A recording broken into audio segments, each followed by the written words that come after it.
హైడ్రా అనేది ఏదైతే సబ్జెక్ట్ ఉందో హైడ్రా అంటేనే ఇప్పుడు మనకు డిజాస్టర్ మేనేజ్మెంట్ ఒక సబ్జెక్టు హైడ్రాలో. తర్వాత అసెట్స్ మానిటరింగ్ ఏజెన్సీ అంటే ఈ గవర్నమెంట్కి సంబంధించిన ఆస్తులను ప్రొటెక్ట్ చేయడానికి ఈ రెండు విభాగాలను కలిపితేనే హైడ్రా. ఓకేనా సార్? అయితే నార్మల్గా మనకు డిఆర్ఎఫ్ ఉంది, జిహెచ్ఎంసీలో వరదలు వచ్చినా ఎలాంటి వచ్చినా మనకు వాళ్ళు రెస్క్యూలో ఉంటారు. సో ఇప్పుడు కూడా అది హైడ్రాలో కలిపేశారు. ఇప్పుడు అదనంగా రేవంత్ రెడ్డి గారు తీసుకున్నటువంటి డిసిషన్ ఏదైతే హైడ్రా ఉందో ప్రొటెక్ట్ చేయడం అంటే వారి దృష్టిలో ఏంటి, ఎఫ్టిఎల్, బఫర్ జోన్, తర్వాత ఇప్పుడు కొత్తగా మూసీ రివర్ ఈ కొన్ని తీసుకున్నారనమాట. అయితే విషయం ఏంటంటే సార్, నేను మీకు ఈ విషయాలలో అంటే మీకు క్లియర్గా మీకు ఆన్సర్ ఇవ్వాలనుకుంటే, ఇప్పుడు తెలంగాణలో సార్ దాదాపు 42 పోర్ట్ఫోలియోస్ ఉన్నాయి. ఒక డిపార్ట్మెంట్కి సంబంధమే ఉండదు. కేవలం అక్కడ కరెంటు పోల్ ఉండి కరెంటు సిస్టమ్ ఉంటే అక్కడ మీటర్ వచ్చేస్తుంది. నోటరీ బేసిస్లో కూడా సేల్ డీడ్ అది మీటర్ ఇచ్చేస్తున్నారు. సో ఆటోమేటిక్గా కన్స్ట్రక్షన్స్ అనేవి స్టార్ట్ అయిపోయినాయి. అయితే ఇప్పుడు ఏదైతే FTL subject, buffer zone subject Revanth Reddy గారు తీసుకున్నారో ఒక విధంగా మంచి సబ్జెక్టే సార్. సార్ 20% పబ్లిక్ ఇబ్బంది అవుతుంది. ఎందుకంటే నిన్న రిజిస్ట్రేషన్ చేసుకున్న వాళ్ళకు కూడా డెమాలిషన్ వచ్చింది. సార్ ఇప్పుడు జీపీ లేఅవుట్స్ 60s, 70s, 80sలో జీపీ లేఅవుట్స్ అనేవారు, గ్రామ పంచాయతీ లేఅవుట్స్. అంతకంటే బిఫోర్ గ్రామ పంచాయతీ లేఅవుట్స్ కూడా ఎన్నో బిల్డింగ్లు వెలిసాయి, అది వేరే సబ్జెక్టు. దాని తర్వాత మెల్లిమెల్లిగా హుడా కాన్సెప్ట్లోకి వచ్చింది, హైదరాబాద్ అర్బన్ డెవలప్మెంట్. దాని తర్వాత అపార్ట్ ఫ్రమ్ హుడా డిటిసిపి అనే స్ట్రక్చర్ తీసుకొచ్చారు. ఇప్పుడు లేటెస్ట్గా హెచ్ఎండిఏ స్ట్రక్చర్. నేనేమంటాను సార్, హెచ్ఎండిఏ అనుమతిస్తేనే కూలగొడుతున్నారు కదా, మరి హెచ్ఎండిఏకి తెలియదా సార్ అది ఎఫ్టిఎల్ అనేది? ఎందుకు తెలియదు అంటే హెచ్ఎండిఏకి ఇరిగేషన్కి సంబంధం లేదు. మళ్ళీ ఇరిగేషన్ డిపార్ట్మెంట్ వాళ్ళు ఎన్ఓసి ఇస్తారు, హెచ్ఎండిఏ పర్మిషన్ ఇస్తున్నారు సార్. ఇరిగేషన్ డిపార్ట్మెంట్లో సార్ ఇక్కడ ఎర్రమంజిల్లో ఆఫీస్ ఉంది. మన రీసెంట్గా కూడా డిఈ, ఈఈ, ఏఈ ముగ్గురు సస్పెండ్ అయ్యారు. లంచాలు ఇస్తే ఎన్ఓసి ఇచ్చేస్తున్నారు. ఎఫ్టిఎల్తో సంబంధం లేదు, బఫర్తో సంబంధం లేదు, లంచాలకు కకృతిపడి ఎన్ఓసి ఇస్తున్నారు. ఎన్ఓసి తీసుకుపోయి హెచ్ఎండిఏలో పెట్టి పర్మిషన్ తీసుకుంటున్నారు. అల్టిమేట్లీ ఇక్కడ లాస్ అవుతుంది పబ్లికే, అల్లా రెండో డౌటే లేదు. నేనేమంటానండి సార్, ఒక విధంగా ఇది మంచి ప్రక్రియనే, జనాలకు ఒక మంచి మెసేజ్ వెళ్తుంది. చెరువులను కాపాడుతున్నాడు, బఫర్ని కాపాడుతున్నాడు. కానీ ఈ చెరువులు బఫర్లో పర్మిషన్ ఇచ్చింది అధికారులే కదా సార్.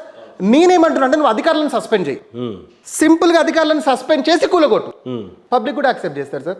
అధికారుల జోలికి వెళ్ళట్లేవు. ఏదో అయినా రంగనాథ్ గారు అంటున్నారు కేవలం మేము కేసెస్ పెడుతున్నాం సార్, వాళ్ళ మీద కేసెస్తోనే ఎలా సరిపోతాయి సార్? నిన్న లేటెస్ట్ న్యూస్ కేటీఆర్ గారు ప్రెస్ మీట్లో ఏమన్నారు, 3 కోట్లు పెట్టి రిజిస్ట్రేషన్ చేసుకున్నాడు, ఇవాళ డెమాలిషన్ చేశారు సార్. ఎవరు ఇవ్వాలి సార్ వానికి డబ్బులు? అధికారులను సస్పెండ్ చేయండి. అంటే ఇప్పుడు ఈ 3 కోట్లు గవర్నమెంట్ అధికారులు రిజిస్ట్రేషన్ డిపార్ట్మెంట్కి వెళ్ళింది. అంటే ఈ 3 కోట్లు తిరిగి రావు, బిల్డింగ్ అయితే రాదు సార్, రాదు. నేను ఏమంటున్నానంటే జీపీ లేఅవుట్ గురించి మాట్లాడట్లేను, డిటిసిపి మాట్లాడట్లేను, హుడా కూడా మాట్లాడట్లేను sir. Hyderabad metro development authority HMD అనుమతులు ఇచ్చిన బిల్డింగ్స్నే కూలగొడుతున్నారు కదా సార్. అంటే హెచ్ఎండి అంటే తెలంగాణలో టాప్ అనమాట. ఇంకా అరే హెచ్ఎండిఏ పర్మిషన్ ఉందంటే నీకు రూపాయి వాల్యూ 10 రూపాయలకు పెరుగుతుంది. అలాంటి బిల్డింగ్స్ని కూలగొడుతుంది. అంటే కూలగొట్టండి మంచిదే, కానీ అధికారుల మీద సస్పెండ్ చేయండి, అధికారులను సస్పెండ్ చేసి కూలగొట్టండి సార్. హైడ్రా ఒక విధంగా 20 మందికి నష్టం కలిగిన 80 మందికి బెనిఫిట్ జరుగుతుంది సార్. ఇప్పుడు రేవంత్ రెడ్డి దూరపు ఆలోచనతో హైడ్రా నిర్ణయం తీసుకున్నాడు, మంచి నిర్ణయం సార్. ఒక ఐపీఎస్ ఆఫీసర్ని పెట్టారు. మీరు అన్నట్టు మన క్యాబినెట్లో కూడా చట్టబద్ధత తీసుకొచ్చారు. 169 మంది ఆఫీసర్ని డిప్యూట్ చేశారు. అందులో సర్కిల్ ఇన్స్పెక్టర్లు, ఎస్ఐలు, అవుట్సోర్సింగ్ ఆఫీసర్స్ని కూడా డిప్యూట్ చేసి వారికి ఒక ప్రొటెక్షన్ ఇచ్చి ముందుకు తీసుకెళ్తున్నారు. ఇప్పుడు హైదరాబాదే కాకుండా అవుటర్లో కూడా తీసుకెళ్లి సంగారెడ్డి ఇక్కడ అంతా కూడా చేస్తున్నారు. ఇప్పుడు అది పక్కన పెడితే హైడ్రా లాగా వరంగల్లో ఉండాలి వైడ్రా అని, లేదు అంటే ఖమ్మంలో ఉండాలి కైడ్రా అని, ఈ విధమైన ప్రపోజల్స్ వస్తున్నాయి సార్. మంచి సబ్జెక్టే. ఎఫ్టిఎల్ అంటే ఏం సార్, ఫుల్ ట్యాంక్ లెవెల్. ఎప్పుడైతే చెరువు నిండి ఏ ప్రదేశానికి అయితే వెళ్తుందో ఆ ప్రదేశంలో ఎంతవరకు అయితే వెళ్తుందో దాన్ని ఎఫ్టిఎల్ అంటారు సార్. అక్కడ పర్మిషన్లు ఇచ్చేసారు ఎన్ఓసి తీసేసుకొని. దాని తర్వాత కొన్ని లిమిట్స్, అంటే ఇప్పుడు హెచ్ఎండిఏ నామ్స్ ప్రకారంగా 30 మీటర్స్ లోపు ఉన్న నాలాకి ఇంత బఫర్ అని ఉంటుంది సార్. 30 మీటర్స్ లోపు ఉన్న నాలాకి ఇంత బఫర్ అని 2 మీటర్ 8 మీటర్స్ అనే కాన్సెప్ట్ ఉంది. ఆ బఫర్లో కూడా అనుమతులు ఇచ్చేసారు కదా సార్. ఇచ్చింది ఇరిగేషన్ ఎన్ఓసి, పర్మిషన్ ఇచ్చింది హెచ్ఎండిఏ, కూలగొట్టేది హైడ్రా. మళ్ళీ ఇవంతా చూస్తే తెలంగాణ ఖజానాకే రెవెన్యూ వెళ్తుంది సార్. పబ్లిక్ ఇబ్బంది అవుతున్నారు, అల్ల రెండు డౌటే లేదు. కానీ పబ్లిక్ ఇల్లీగల్గా కట్టలేదు, పర్మిషన్లు తీసుకొని కట్టారు. నేనేమంటానంటే సార్, తెలంగాణలో 1951 నుంచి భూ రికార్డ్స్ ఉన్నాయి సార్. సేత్వార్ పహాని, పైసల పట్టి, ఇవన్నీ ఈ రికార్డ్స్ మనం పరిశీలిస్తే మనకు ఆటోమేటిక్గా తెలిసిపోతుంది. కానీ ఇవాళ రేపు ఎవరు తీసుకుంటారు sir legal opinion? HMDA permission వచ్చింది, అయిపోయింది. కానీ లీగల్ ఒపీనియన్ అయితే తీసుకోవాలి కదా సార్. 1951 నుంచి తీసుకోండి లీగల్ ఒపీనియన్, తప్పేముంది. ఎంఆర్ఓ ఆఫీస్లో రికార్డ్స్ ఉన్నాయి, 500 రూపాయలు చలాన్ పడితే మీకు రికార్డ్స్ వస్తాయి. ఏ సర్వే నెంబర్ ఎక్కడ బఫర్ ఉంది, ఏ సర్వే నెంబర్ ఎక్కడ ఎఫ్టీఎల్ ఉంది క్లియర్గా తెలిసిపోతుంది. కానీ మీరు అదన్నీ ఆశించారు, హెచ్ఎండిఏ పర్మిషన్ ఉంది కొన్ని వేసుకుంటున్నాం, వాడు కొన్నాడు వీడు కొన్నాడు, ఇప్పుడు నష్టపోవట్లేదా సార్? సరే, ఈ హైడ్రా పరంగా ఒక విధంగా చాలా మందికి చాలా ఇబ్బంది జరుగుతుంది. కానీ 100 మందిలో 100 మందిని ముఖ్యమంత్రి ఎప్పుడు సాటిస్ఫై చేయలేడు, గుర్తుపెట్టుకోండి. 20 మంది ఇబ్బంది పడతారు, 80 మంది సంతోషపడతారు. 80 మంది ఎందుకు సంతోషపడుతున్నారు? అరే మాకు చెరువులు కాపాడుతున్నారు, మాకు బఫర్లో కూడా మరి ఆల్రెడీ కట్టిన వాళ్ళైతే ఇబ్బంది పడుతున్నారు. నేను ఫైనల్గా నేను చెప్పేది ఏంటంటే సార్, మంచి నిర్ణయం రేవంత్ రెడ్డి గారిది, కానీ ఆఫీసర్లను సస్పెండ్ చేసి కూలగొట్టు, లేదా ఆల్రెడీ రిటైర్ అయిన ఆఫీసర్ ఉంటే వాని మీద కేసు చేయి. ఎలా ఇచ్చావురా ఎన్ఓసి, ఎలా ఇచ్చావు పర్మిషన్ అని చెప్పి అధికారులను నిలదీ నువ్వు. లేదంటే రేవంత్ రెడ్డి మళ్ళీ ఇంకొకసారి ముఖ్యమంత్రి అయ్యే అవకాశం ఉండదు, రాసి పెట్టుకొని నేను చెప్తున్నా. గతంలో చూసినట్లయితే ఆర్టీసీ ఫ్రీ ఆడ మహిళలకి ఏదైతే ఫ్రీ పథకాన్ని తీసుకొచ్చాడో రేవంత్ రెడ్డి, ఆటో వాళ్ళ జీవితాలు నాశనమైనవి. ఈరోజు హైడ్రా తీసుకొచ్చినప్పుడు పెద్ద పెద్ద బడాబాబుల ఫామ్ హౌస్లు పగిలిపోయినా కూడా పెద్దగా వాళ్ళకి నష్టం ఉండదు, కానీ కూడ్లీ నాలి చేసుకొని కట్టుకున్నటువంటి పేద బిడ్డల భవిష్యత్తు ఏమవుతుంది, వాళ్ళ పిల్లల భవిష్యత్తు ఏమవుతుంది అంటే అటు ఏది తీసుకున్న నిర్ణయము వెనక ముందు ఆలోచించుకోవాల్సిన అవసరం లేదన్నట్టుగా కనపడతా ఉంది సీఎం గారిని. ఒక పక్క ఆర్టీసీని ఫ్రీ చేసినప్పటికీ పాపం ఆటో డ్రైవర్లకి ఒక జీవనోపాధి ప్రాపర్గా చూపించలేకపోయారు. ఈ రోజున హైడ్రా తీసుకొచ్చి రేపు నువ్వు ఎంత బాగా సుందరీకరణ చేసినా కూడా పేద ప్రజలకు ఏ న్యాయం చేయకుండా, చట్టబద్ధతను చేయకుండా హైడ్రానే డైరెక్ట్గా తీసుకొచ్చి జేసీబీలతో కూల్చేసి అందులో ఉన్నటువంటి చాలా ఖరీదైనటువంటి వస్తువులు కావచ్చు, లేకపోతే వాళ్ళకి సంబంధించినటువంటి పరికరాలు, వస్తువులు ఏది తీసుకునే అధికారం కూడా ఇవ్వట్లేదు. దీన్ని ఏ కోణంలో చూడొచ్చు సార్? ఇప్పుడు ఇల్లీగల్ కన్స్ట్రక్షన్ ఒక సబ్జెక్ట్ సార్, హైడ్రా ఒక సబ్జెక్ట్. రేవంత్ రెడ్డి గారు క్లియర్ ఒక మాట చెప్పారంటే, నేను ఇల్లీగల్ జోలికి వెళ్ళట్లేను సార్. రియల్గా ఇల్లీగల్ కన్స్ట్రక్షన్ కూలగొట్టాలంటే రాసి పెట్టుకోండి, తెలంగాణలో 80% ల్యాండే ఉంటుంది. అంటే దీని బట్టం 80% illegal sir. Old city smash. Illegal construction అది కాదు సబ్జెక్ట్. ఇక్కడ జనాలను ఇబ్బంది పెట్టాలనేది సబ్జెక్ట్ కాదు రేవంత్ రెడ్డి గారిది. నేను మళ్ళీ చెప్తున్నాను, నేను రేవంత్ రెడ్డి గారికి సపోర్ట్ చేయట్లేదు, ఆయన నుంచి నాకు ఎలాంటి ఫండింగ్ రావట్లేదు. నేను ఉన్న విషయాలు ప్రజలకు చెప్పాలనేది కాన్సెప్ట్. ఇక్కడ సబ్జెక్ట్ ఏంటంటే సార్, FTLలో ఉన్నటువంటి కన్స్ట్రక్షన్స్ సార్, విల్లాస్ పేదవాడు కట్టుకుంటాడా సార్? పేదవాడు కొంటాడా సార్? బఫర్లో కూడా ఆల్మోస్ట్ విల్లాస్ ఇలాంటి కట్టినవే పెద్ద పెద్ద అపార్ట్మెంట్స్ కూడా కొడుతున్నారు. పేదవాడు సార్ కట్టుకునేది? అది కాదు. ఇక్కడ మీరు పేదవాళ్ళు చెప్పిన సబ్జెక్ట్ ఏంటంటే సార్, కొత్తగా రేవంత్ రెడ్డి గారు ఈ మూసీ రివర్ డెవలప్మెంట్ అనేది ఒక ఎజెండా, మన 3 దేశాలు కూడా తిరిగి వచ్చారు. అక్కడ మూసీ ఎలా ఉంది, మన తెలంగాణలో కూడా అలా ఉండాలి. ఏదైతే కేసీఆర్ గారు నా మానసిక పుత్రికాని కాళేశ్వరంని దత్తకు తీసుకున్నారో, అడాప్ట్ చేసుకున్నారో, వీరు కూడా మూసీని అడాప్ట్ చేసుకుని మొన్నటి వరకు 70 అన్నారు, లక్షని ఇప్పుడు 1,50,000 కోట్లతో మూసీ సుందరీకరణ సార్. సార్ నేనేమంటున్నాను, లాస్ట్ ఇయర్ మీ నోటీస్లో మీ ఛానల్ కూడా వచ్చింది, మూసీ పారివాహక ప్రాంతంలో నివసిస్తున్న ఒక మహిళ జారిపోయి మూసీలో పడ్డది సార్. 2 days తర్వాత బాడీ వచ్చింది. ఎవరిని బ్లేమ్ చేశారు సార్? గవర్నమెంట్ బ్లేమ్ చేయలేదా? ఇప్పుడు రేవంత్ రెడ్డి గారు తీసుకున్న డిసిషన్ ఏదైతే ఈ మూసీ సుందరీకరణ ఉందో, ఈ రివర్ బెడ్ మీరు టీవీలో చూస్తుంటారు, RBX అని పెడుతున్నారు. ఎక్కడైతే అంటే రివర్ బెడ్ అనమాట. అంటే మూసీకి ఏదైతే లెఫ్ట్ రైట్ సైడ్ జోన్ ఉందో ఆ జోన్ కంప్లీట్గా తీసేసి ఒక రిటర్నింగ్ వాల్ కట్టి దాని ఒక సుందరీకరణ. అంటే రేపు ఒకవేళ అంటే నేను ఈ విషయం చెప్తున్నాను, రేవంత్ రెడ్డి గారు నోటీస్లో ఉండొచ్చు ఉండకపోవచ్చు, ఏ విధంగా అయితే మనకు బస్ ట్రాన్స్పోర్ట్ ఉందో, ఏ విధంగా అయితే మనకు ట్రైన్ ట్రాన్స్పోర్ట్ ఉందో, మెట్రో ట్రైన్, ఆ విధంగా రేపు బోట్ ట్రాన్స్పోర్ట్ కూడా హైదరాబాద్కి రావచ్చు. ఎలా వస్తుంది తెలుసా? మూసీలో కంప్లీట్గా బోటింగ్ ట్రాన్స్పోర్ట్ కూడా రావచ్చు సార్.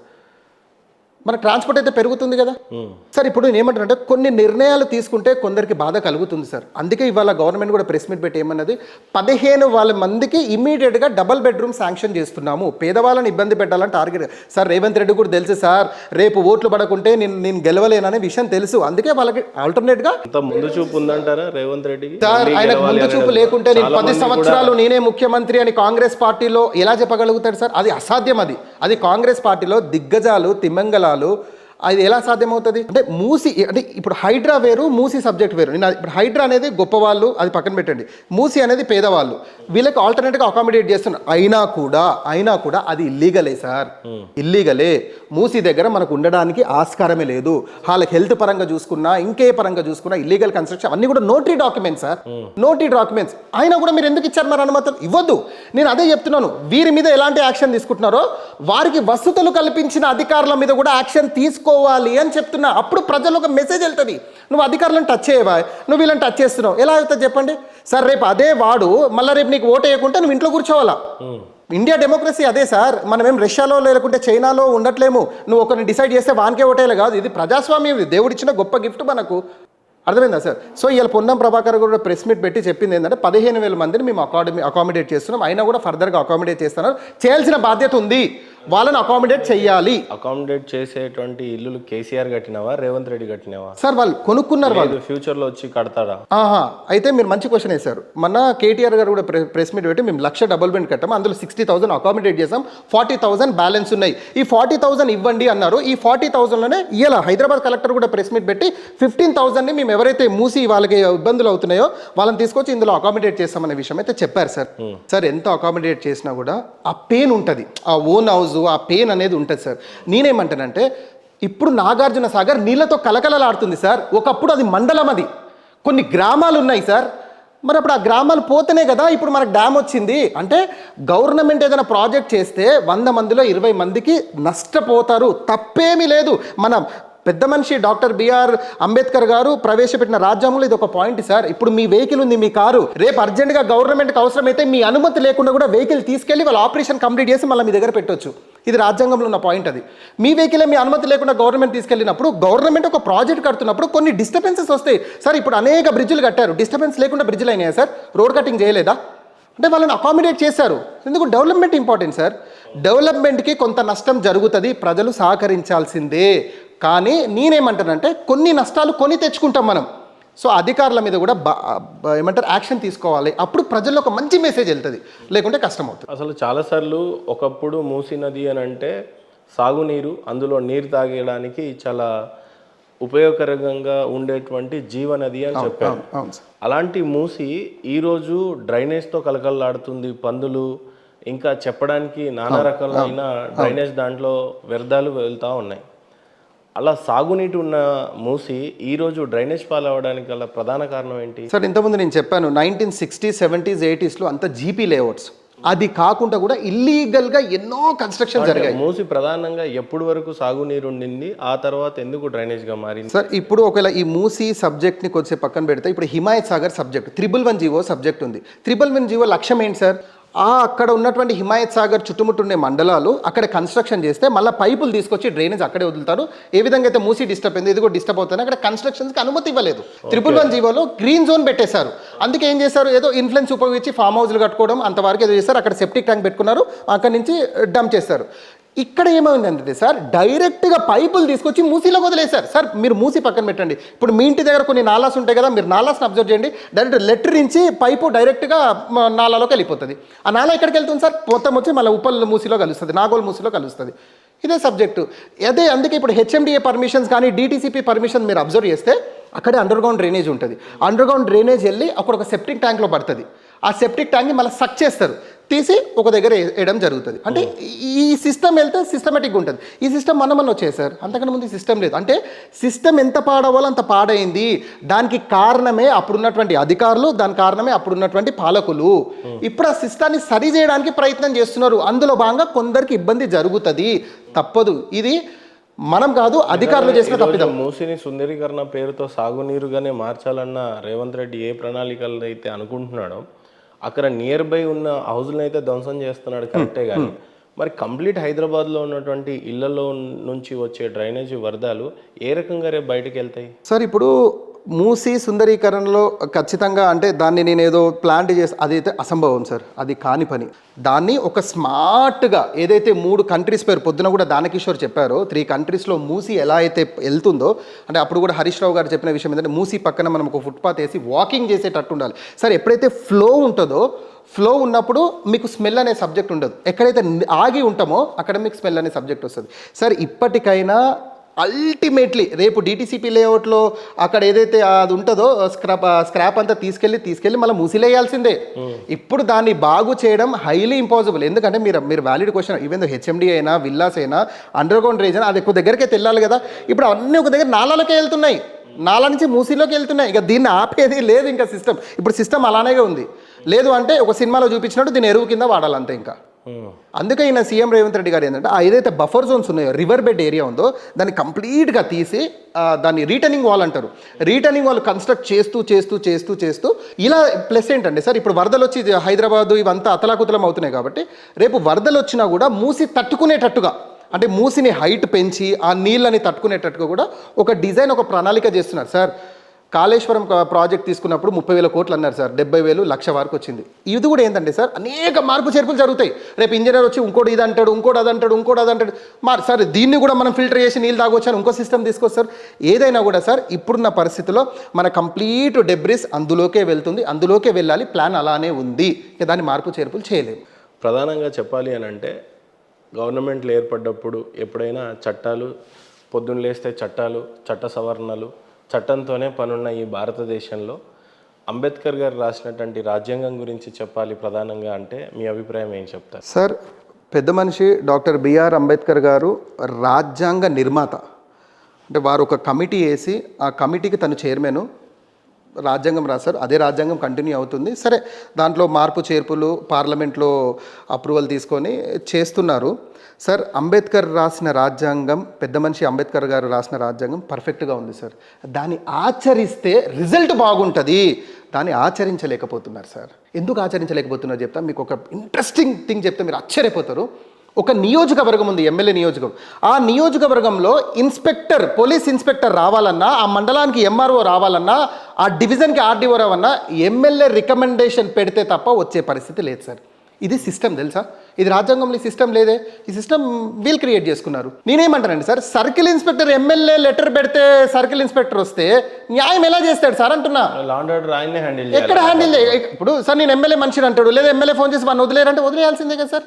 ఇప్పుడు సిస్టమ్ అలానే జరుగుతుంది. హైదరాబాద్ అయితే సివి ఆనంద్, రాచకొండ అయితే సుధీర్ బాబు, సైబరాబాద్ అయితే ఆ సిపికి ఎమ్మెల్యేస్ లెటర్స్ ఇచ్చి నా పోలీస్ స్టేషన్లో ఈ ఇన్స్పెక్టర్ రావాలి, కలెక్టర్కి లెటర్స్ ఇచ్చి నా మండలానికి ఎంఆర్ఓ లెటర్ ఇస్తేనే వాళ్ళని కూర్చోబెట్టే పరిస్థితి ఉంది సార్. నేను ఏమైనా సిస్టమ్ ఎక్కడ సెట్ అవుతుంది అంటున్నా. అంటే నువ్వు అధికారికి నువ్వు ఫ్రీ హ్యాండ్స్ ఎక్కడ ఇస్తున్నావు సార్? నేను చెప్తున్నాను సార్, ఫ్రెండ్లీ పోలీస్ సిస్టమ్ తీసేయండి మీరు. హైదరాబాద్ కాదు, తెలంగాణ కాదు, ఎంత సిస్టమేటిక్గా ఉంటుందంటే ఏ రాజ్యాంగం అయితే అంబేద్కర్ రాశారో ఆ రాజ్యాంగం ప్రకారంగా నడుస్తుంది. కట్టేశారు సార్ చేతులు, ఎంఆర్ఓ చేతులు కట్టేశారు, సిఐ చేతులు కట్టేశారు. ఎక్కడ పని చేస్తాడు తను? ఫ్రీగా ఎలా పని చేయగలుగుతాడు? ఆఫీస్కి వస్తే ఎమ్మెల్యే విజిట్ ఉందని పోతాడు, లేదా ఎమ్మెల్యే గారు చెప్పారని వదిలేస్తారు. అంటే ఈ సిస్టమ్ ఇలా ఉంది. ఇక్కడ అంబేద్కర్ గారు రాసిన సిస్టమ్ ఒకటైతే ఇక్కడ సిస్టమ్ ఇంకోలాగా నడిపిస్తున్నారు. చట్టాలు ఉన్నాయి సార్, లేవా? భారతదేశంలో ది బెస్ట్ చట్టాలు ఉన్నాయి, కానీ ఇంప్లిమెంటేషన్ జరగట్లేదు. ఇంప్లిమెంటేషన్ జరిగితే మనం కూడా ఒక న్యూజిలాండ్, ఒక అమెరికా, లేకుంటే కొన్ని మనం ఏదైతే ఇంగ్లీష్ కంట్రీస్ మనకంటే 100 సంవత్సరాల ముందున్నాయో వారితో మనం పోటీ పడతాం సార్. ఈరోజు ప్రపంచ దేశంతో ఇండియా పోటీ పడలేకపోతుంది కారణం రిజర్వేషన్ అని అంటుంటారు చాలాసార్లు కూడా. దీనికి రాజ్యాంగం రాసినటువంటి అంబేద్కర్ని దోషిగా చిత్రీకరించాలా, లేదు ఎప్పుడో రాసినటువంటి రాజ్యాంగం ఇప్పుడు భారతదేశంలో ఇంకా రిజర్వేషన్ సిస్టమ్, ఇంకా పోరాటాలు కూడా మాకు రిజర్వేషన్స్ కావాలి, మేము అణగారిన వర్గాలం అని చెప్పి కూడా పోరాటాలు జరుగుతూనే ఉన్నాయి. స్టిల్ సోఫార్ బీసీ వర్గీకరణ ఇంకా జరగనే లేదు. మైనారిటీ సోదరులు ఇంకా అడుగుతూనే ఉన్నారు, మాకు రిజర్వేషన్ తక్కువ ఉంది, మేము వెనుకబడి ఉన్నామని. ఎస్సీ ఎస్టీ బీసీ సోదరులు అంతా కూడా మేము ఇంకా వెనుకనే పడి ఉన్నామన్న. అంటే ఇంకా రిజర్వేషన్ పోరాటమే అయిపోలేదు. భారతదేశం నిజంగానే ప్రతిమ పటం చూద్దాము, అన్ని ప్రపంచ దేశాలతో ఎంత శక్తివంతంగా ఎదిగింది అని చూసుకుందాము అని అంటే అసలు ఎప్పటికీ భారతదేశం శక్తివంతంగా అయ్యే పరిస్థితి ఉంది. అంబేద్కర్ గారి రాజ్యాంగాన్ని కంపేర్ చేస్తూ with GDP of powerful countries అంటే మీరు ఏం చెప్తారు? సార్ మీరు మంచి ప్రశ్న అడిగారు. ఇది నేను ఇప్పుడు సమాధానం చెప్తే రేపు టెలికాస్ట్ అయిన తర్వాత ఒక వర్గం నన్ను టార్గెట్ చేస్తుంది, ఒక వర్గం మెచ్చుకుంటారు. నేను 100% చెప్తున్నాను. అయితే ఎలా ఉంటుందంటే సార్, అంబేద్కర్ గారు రిజర్వేషన్ ఏదైతే యాక్ట్ పెట్టారో కాన్స్టిట్యూషన్లో, మీరు పేజ్ నెంబర్ 52 ఓపెన్ చేసి చదవండి సార్, చాలా అద్భుతంగా పెట్టారు సార్. అంబేద్కర్ గారిది 1% తప్పులేదు, కానీ దాన్ని జనాలు వేరే కింద వాడుతున్నారు సార్. ఇప్పుడు షెడ్యూల్డ్ ట్రైబ్స్, ఆదివాసీ అన్నారు సార్. మీనింగ్ ఏంటి సార్? అడవుల్లో నివసించేవారు, వారికి కూడా పట్టణాలలో నివసించే వారికి ఈక్వల్గా సమానంగా రైట్స్ అందాలి, వారిని కూడా వెలుగులోకి తీసుకురావాలనేది reservation concept sir. Gachibowli high rise అపార్ట్మెంట్లో ఉన్నాడు, రిజర్వేషన్ తీసుకుంటున్నాడు సార్. వాని మనస్సాక్షికి తెలియాలా నేను రిజర్వేషన్కి నేను అర్హున్నా అని. సిస్టమ్ అలా నడుస్తుంది సార్. లెక్క ప్రకారం అక్కడనే ఇవ్వాలి సార్ రిజర్వేషన్. అక్కడ ఉన్నటువంటి ఎంఆర్ఓ, అక్కడ ఉన్నటువంటి ఆర్డీఓ, లేదు ఆదివాసీలకే మేము ఇస్తాము, గచ్చిబౌలి హైరేజ్లు ఉన్న వానికి మేము ఇవ్వము. ఆ సిస్టమ్ తీసుకురావాలి సార్. ఆ సిస్టమ్ లేదు. అక్కడి నుంచి జనరేషన్ ఇక జనరేషన్ జీవితాంతం ఇక రిజర్వేషన్లు తీసుకుంటారా సార్? నేను చెప్తున్నాను, ఒకవేళ ఈ మాట ఎవరినైనా ఇబ్బంది కలుగుంటే నన్ను క్షమించాలి, బట్ ఇది వాస్తవం సార్. ఇప్పుడు మీ దగ్గర డ్రైవర్గా పనిచేస్తున్నారు ఒక వ్యక్తి ఉన్నాడు సార్. నేనేమంటున్నా, మహేందర్ గారు ఏ క్యాస్ట్ అయితే తనకి కూడా అదే క్యాస్ట్ కావాలా, లేదా అతనికి డ్రైవింగ్ లైసెన్స్ ఉండి ఎక్స్పీరియన్స్ ఉన్న వ్యక్తి కావాలా? పని రావాలి కదా. మరి ఎందుకు సార్ మీరు కులాన్ని ఎందుకు చూడట్లేరు? ఇక్కడ కులాన్ని ఎందుకు చూడట్లేరు? పనిని చూస్తున్నారే, ఎందుకు చూడట్లేరు కులాన్ని? సార్ ఇది సార్ రిజర్వేషన్ కాన్సెప్ట్ అంబేద్కర్ గారు చెప్పింది. సార్ టాలెంట్ ఉన్నోడు పోతున్నాడు సార్. 100కి 70, 80, 90 మార్కులు వచ్చినోడు ఇంట్లో కూర్చుంటున్నాడు సార్. 100కి 40 మార్కులు వచ్చినోడు సీట్లో కూర్చుంటున్నాడు సార్. వాడు ఏం పరిపాలన చేయగలుగుతాడు సార్? పోనీ జెన్యూన్గా రిజర్వేషన్ పొందిన వ్యక్తి మాకు ఇబ్బంది లేదు సార్, కానీ దీన్ని సాకుగా పెట్టుకొని గొప్పోలు సార్ 10 కోట్లు, 20 కోట్లు, 30 కోట్లు, 40 కోట్ల ప్రాపర్టీకి వారసులు ఉన్న వాళ్ళు కూడా రిజర్వేషన్లు తీసుకుంటున్నారు సార్. దానివల్ల అమాయకులు బలైపోతున్నారు.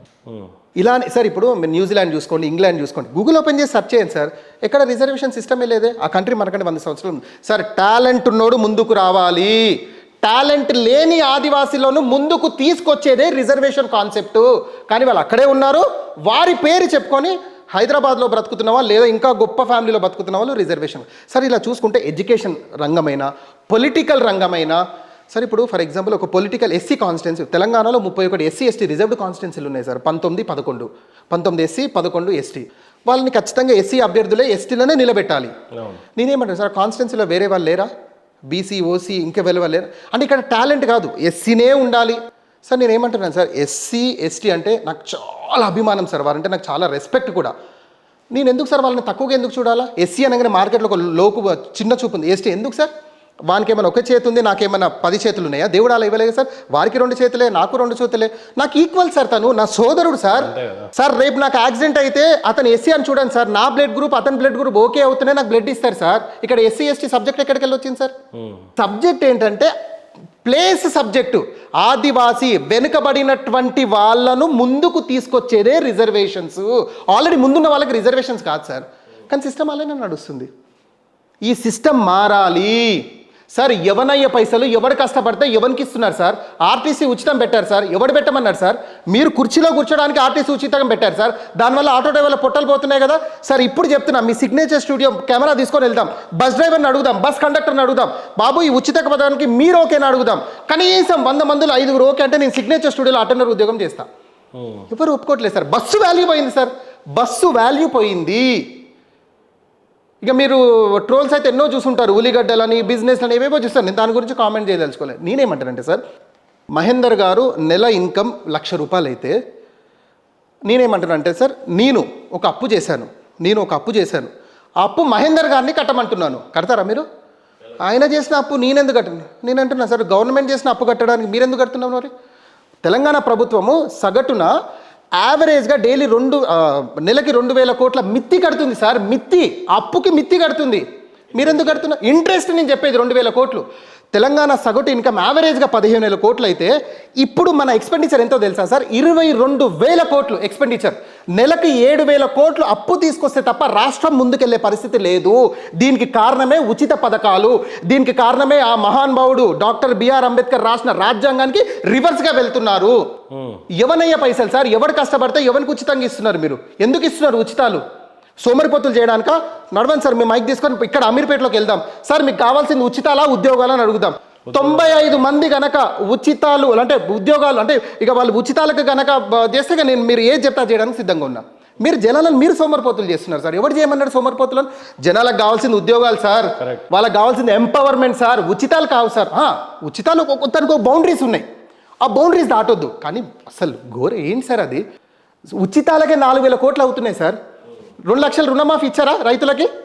మళ్ళీ ఇప్పుడు అప్లికేషన్స్ పెట్టారు బ్యాంక్లో, తెలుసా మీకు? మళ్ళీ 1,00,000 రూపాయలు లోన్కి అప్లికేషన్స్ పెట్టారు. ఇలా మళ్ళీ అట్లనే చేసుకుంటూ పోతారా?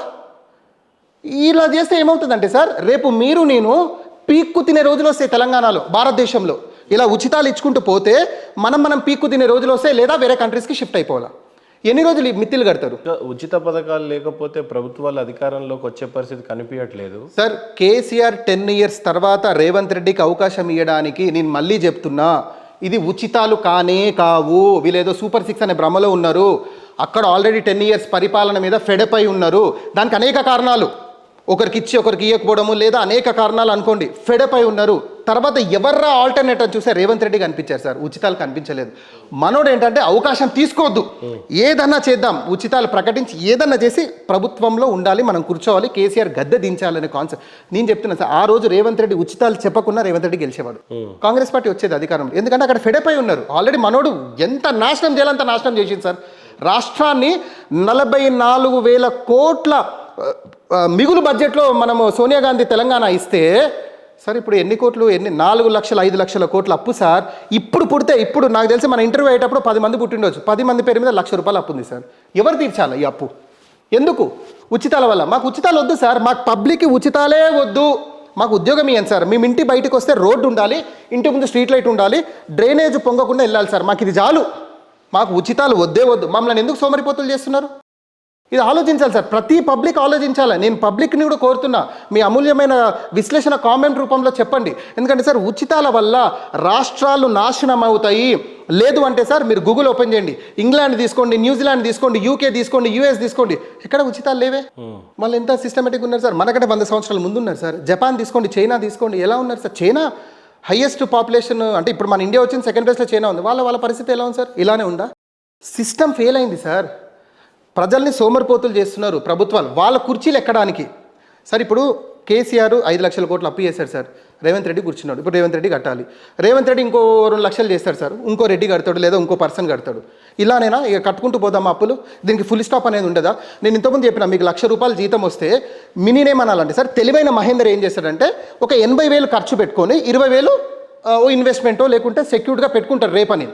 తెలంగాణ ఇన్కమ్ 15,000 కోట్లు అన్నప్పుడు మీరేం చేయాలి సార్? అధికారులు ఏం చేయాలి, ప్రభుత్వం ఏం చేయాలో ఓ 12-13,000 కోట్లు ఖర్చు పెట్టి మిగతా 2,000 కోట్లు సేఫ్గా పెట్టుకోవాలి. రేపు అనుకోకుండా ఏదైనా వరదలు వచ్చినా సేఫ్గా పక్కన పెట్టాను సార్. 12-15 కోట్లు ఇన్కమ్ అయితే 22,000 కోట్లు ఖర్చు అంటే ఎక్కడికి వెళ్ళి తీసుకొస్తారు డబ్బులు? ఇంకెన్ని అప్పులు తీసుకొస్తారు? ఇప్పుడు అప్పులు తీసుకొచ్చిన ఆర్బీఐ ఏం చేస్తారు సార్? సెక్యూరిటీ అడుగుతుంది, ఇంకెన్ని పెడతారు, ఇంకెన్ని ప్లాట్లు అమ్ముతారు, ఇంకెన్ని ఆస్తులు అమ్ముతారు. ఈ పరంపర ఇలానే కొనసాగాల? అంటే రాష్ట్ర భవిష్యత్తు ఎన్ని రోజులు చూసినా అప్పుల పాలే అవుతుంది కానీ అప్పులు తీర్చే సార్ ఇలాంటి సిస్టమ్ ఉంటే ఇలానే అవుతుంది. రేపు మళ్ళీ ఎలక్షన్స్లో నేను ఉచితాలకు విరుద్ధము, ఇప్పటికే మన రాష్ట్రం ఇలా ఉంది అని ఒక వైట్ పేపర్ రిలీజ్ చేసి పబ్లిక్లోకి వెళ్ళాను సార్, పబ్లిక్ సపోర్ట్ చేస్తారు. నేను మీకు కావాల్సింది ఉద్యోగాలు నేను ఇస్తా, మీకు కావాల్సింది ఇది డెవలప్మెంట్ కావాలి నేను ఇస్తా, ఈ ఎజెండాతో వెళ్ళమన్నాను సార్. 100% గెలుస్తారు కానీ వెళ్ళరు, రిస్క్ తీసుకోరు. పాలిటిక్స్ కాస్ట్లీ అయిపోయింది. వాళ్ళ చేతిలో కీలుబొమ్మలుగా అధికారులు అయిపోయారు. సార్ ఎమ్మెల్యే గారు చెప్పారు, ఎంపీ గారు చెప్పారు, మినిస్టర్ గారు చెప్పారు. నా సర్వీస్లో 12 సంవత్సరాల నుంచి చూస్తున్నాను సార్, ఇదే సిస్టమ్ ఉంటుంది. అధికారులు పాపం కీలుబొమ్మలు అయిపోయారు సార్. పైనుంచి ఎలా డైరెక్షన్స్ వస్తే అలా వెళ్ళాలి. ఇందాక మీకు చెప్పినట్టు ఒక పోలీస్ స్టేషన్లో ఇన్స్పెక్టర్ కూర్చోవాలన్నా, ఒక ఎంఆర్ఓ ఆఫీస్లో ఎంఆర్ఓ కూర్చోవాలన్నా ఎమ్మెల్యే లెటర్ ఉండాలి, లేదా కన్సెంట్ ఎంపీ లెటర్ ఉండాలి, లేదా జిల్లా మంత్రి లెటర్ ఉండాలి. కూర్చునే పరిస్థితి లేదు. తెలంగాణని కొట్లాడి సాధించుకున్న తర్వాత దాదాపుగా కేసీఆర్ను 10 సంవత్సరాలు చూసింది ఈ రాష్ట్ర ప్రజలంతా కూడా. ఆ తర్వాత వచ్చినటువంటి రేవంత్ రెడ్డి కుర్చీలో కూర్చొని 9 నెలలు కావస్తూ ఉంది. 6 గ్యారెంటీలు ఒక పక్క ఉంది. హైడ్రా నుంచి ఎన్నో వివాదాలు వస్తున్నప్పటికీ గడిచినటువంటి ఈ 8-9 నెలల పాలన గురించి చెప్పాలి అని అంటే మీరేం చెప్తారు? సార్ మార్పు జరగాలి, జరిగింది, వెరీ గుడ్. అయితే విషయం ఏంటంటే సార్, జనాలు ఏదో సామెత అంటారు, అంటే బురదలకి వెళ్ళిపోయి పెండల పడ్డట్టు ఉంది పరిస్థితి అంతే. అంటే రేవంత్ రెడ్డి ఏదో చేస్తారని ఎక్స్పెక్టేషన్లో అంటే చేయడానికి ఏమీ లేదు సార్, డబ్బులు లేవు. చంద్రబాబు నాయుడు గారు ప్రెస్ మీట్లో డైరెక్ట్ చెప్పారు సార్, నేను ఎన్నో చేయాలనుకుని వరాలు ఇచ్చాను, ఖజానా ఖాళీ అని చెప్పారు. ఎక్కడికి వెళ్ళి తీసుకొస్తారు? డబ్బులు లేవు చేయడానికి. ఇప్పుడు 9 నెలలు 10 నెలలు కూడా రేవంత్ రెడ్డి ఏం చేయాలన్నా డబ్బు కావాలి సార్. ఒక ముఖ్యమంత్రి ఒక పర్యటనకి వెళ్తే, అంటే ఒక జిల్లా పర్యటన వెళ్తే అంటే యావరేజ్గా 500,000 కోట్లు ఖర్చు అవుతాయి సార్. అంటే ఆయన శాంక్షన్స్ అనుకోండి, లేదా ఏమైనా వరాలు ఇవ్వాలన్నా, లేదా జిల్లా యంత్రం, అంటే దీనికి అంత ఖర్చు చెప్తున్నా. డబ్బులే లేవు సార్. వస్తే జీతాలకు పోతున్నాయి, మిగతాది ఫ్రీ స్కీమ్స్కి పోతున్నాయి, వడ్డీలకు పోతున్నాయి, ఇంకా ఉల్టా అప్పు తీసుకోవాలి. అంటే నేను ఏమంటానంటే సార్, ఎక్స్పెక్టేషన్స్కి రేవంత్ రెడ్డి రీచ్ కాలేదు. కాకపోవడానికి కారణము మన దగ్గర బడ్జెట్ లేదు. ఇంకోటి పక్కన పెడితే ఆయన రూపాయి ఇస్తే ఈయన ₹2 ఇస్తా అని ప్రచారం చేసి కుర్చీలో కూర్చున్నాడు. ఎక్కడికి వెళ్ళి ఇస్తాడు సార్ డబ్బులు? 2 లక్షల కోట్లు సార్ రైతుల రుణమాఫీ, ఎక్కడికి వెళ్ళి తీసుకొస్తాడు డబ్బులు? ఇప్పటికే ఇంకా కొన్ని ఇంప్లిమెంట్ చేయలేదు. సరే ఏదో ఇది బస్తీ అన్నారు, నెలకు 300 కోట్లు ఆర్టీసీ కడతా అన్నారు, అది ఇంతవరకు అయితే లెక్కపత్రం లేదనుకోండి. మిగతాది ఏదన్నా కూడా నిరుద్యోగ వృత్తి అనుకోండి, లేకుంటే మహిళా జ్యోతి అనుకోండి, ఇవన్నీ కూడా ఇంప్లిమెంటేషన్ కాలేవు. అన్నిటి కూడా డబ్బుతో ముడిపడి ఉంది సార్. అన్నిటికంటే మించి యువతకు ఇస్తున్నటువంటి ఉద్యోగాల మీదనే పెద్ద పోరాటం నడుస్తుంది. నిరుద్యోగ వృత్తి కూడా ఒప్పుకోవడం జరిగింది. ఇవన్నిటినీ ఫుల్ఫిల్ చేయాలంటే నిజంగానే మీరు అన్నట్టు అప్పుల కుప్పగా ఉన్న తెలంగాణ ఒకవైపు అయితే, అసలు వచ్చినటువంటి రేవంత్ రెడ్డి సంపద సృష్టించాలి, కరెక్ట్ అన్న. సంపాదన సృష్టించే విషయంలో డిస్ట్రాయర్గా మారాడు అక్కడ. ఇప్పుడు కొత్తగా రావాల్సినటువంటి చట్టాలు కానీ పాలసీస్ కానీ అవి ఏమీ చేయలేదు. సంపద సృష్టించాల్సిన సీఎం టైంపాస్కే పరిమితం అయినట్టుగా కనపడతా ఉంది. ఏ రకంగా చూడొచ్చు తెలంగాణ భవిష్యత్తు? వాస్తవంగా అయితే మీరు అన్నది కరెక్టే సార్. పబ్లిక్లోకి అయితే మెసేజ్ వెళ్ళిపోయింది. ఒక విధంగా పబ్లిక్ చప్పబడిపోయారు. అరే రేవంత్ రెడ్డిని అనవసరంగా గెలిపించామే, అంతో ఇంతో కేసీఆర్ ఉన్నా బాగుండు కదా అనే టాక్ అయితే నడుస్తుంది మార్కెట్లో. ఇంకోటి ఏంటంటే సార్, కొన్ని విషయాలు ప్రాక్టికల్గా మాట్లాడుకోవాలి. నేను ఏదో రేవంత్ రెడ్డి సపోర్టర్ కాదు, కేసీఆర్ సపోర్టర్ కాదు, ఐఎమ్ ఇండిపెండెంట్ సార్. అలాంటిది ఏం పబ్లిక్ కూడా డౌట్స్ పెట్టుకోవద్దు. ఇక్కడ ఏంటంటే సార్, రియల్ ఎస్టేట్ కూడా డమాల్ అయిపోయింది. ఇప్పుడు రియల్ ఎస్టేట్ సెక్టార్ డమాల్ అయిపోయింది. అసలు రియల్ ఎస్టేట్ తెలంగాణకి ఏమంటారు ఆవి పట్టు అంటారు సార్, డమాల్ అయిపోయింది. ఓన్లీ ఇప్పుడు నడుస్తుందంటే ఎక్సైజ్ నడుస్తుంది. 3 పువ్వులు 6 కాయలుగా నడవాల్సిన రియల్ ఎస్టేట్ కుదేలైన పరిస్థితి ఉంది తెలంగాణ. సార్ జనరల్ గానే రియల్ ఎస్టేట్ గురించి చెప్పాలంటే ఎలా సార్? సార్ హిస్టరీ చూసుకుంటే ఎలక్షన్స్కి ఒక 6 నెలల ముందు 6 నెలల తర్వాత రియల్ ఎస్టేట్ అనేది ఉండదు సార్, జనరల్గా కూడా ఉండదు. ఎందుకంటే 6 నెలల ముందు ఏ ప్రభుత్వం వస్తుందో, ఇప్పుడు ఆడ నేను ప్రాజెక్ట్ కడితే వాడు రేపు ఏం అనే ఉద్దేశం మీద రియల్ ఎస్టేట్ ఆగిపోతే చరిత్ర అది. తర్వాత 6 నెలల తర్వాత అదే ప్రభుత్వం కంటిన్యూ అయితేనేమో ఇమీడియట్గా పుంజుకుంటుంది. ప్రభుత్వం చేంజ్ అయితే ఏమవుతుందంటే సార్, ఇంకో 6 నెలలు ఆగుతారు. ఈయన ఎలాంటి డిసిషన్ తీసుకుంటాడు? త్రిబుల్ ఆర్ అంటున్నాడు, నేను ఇక్కడ వెంచర్ వేస్తే రేపు ఆ త్రిబుల్ ఆర్లో ఇబ్బంది, అంటే ఇలాన్ని ఈక్వేషన్స్ ఉంటాయి. అయితే వాస్తవంగా సార్ రియల్ ఎస్టేట్ని చూసుకుంటే ఓఆర్ఆర్ లోపల ఓఆర్ఆర్ బయట అన్నట్టుగా నడుస్తుంది రియల్ ఎస్టేట్. అంటే ఇప్పుడు ఇండ్ల మధ్యలో లేకుంటే ఓఆర్ఆర్కి లోపల బిట్లు రియల్ ఎస్టేట్ బాగానే ఉంది. ఇప్పుడు మీరు కాలనీస్లో చూసుకున్నా, లేకుంటే గ్రేటర్ హైదరాబాద్ 150 డివిజన్లో చూసుకున్నా రియల్ ఎస్టేట్ మంచిగానే ఉంది, ఇబ్బంది లేదు. కానీ ఎప్పుడైతే మీరు వరంగల్ హైవే, విజయవాడ హైవేస్లో చూసుకున్నారో వెంచర్స్లో ప్లాట్ కొనే నాదుడే లేడు. అయిపోయింది, అది పోయింది, ఆ సెక్టార్ పోయింది.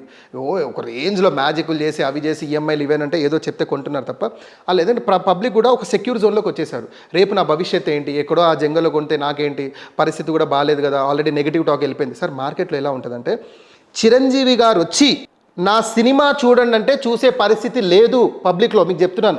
అదే మహేందర్ గారి డ్రైవరు, సార్ నిన్న చిరంజీవి గారి సినిమా చూశాను చాలా బాగుంది సార్ అంటే నెక్స్ట్ డే మహేందర్ గారు వెళ్తారు. ఇది మార్కెట్ సార్. అంటే మౌత్ పబ్లిసిటీ మీద మార్కెట్ ఉంటుంది. ఆల్రెడీ మౌత్ పబ్లిసిటీ డమాల్ అయిపోయింది సార్. మౌత్ పబ్లిసిటీ పరంగా రియల్ ఎస్టేట్ డమాల్ అయింది. కాబట్టి పబ్లిక్ కూడా డబ్బులు తీయట్లేరు.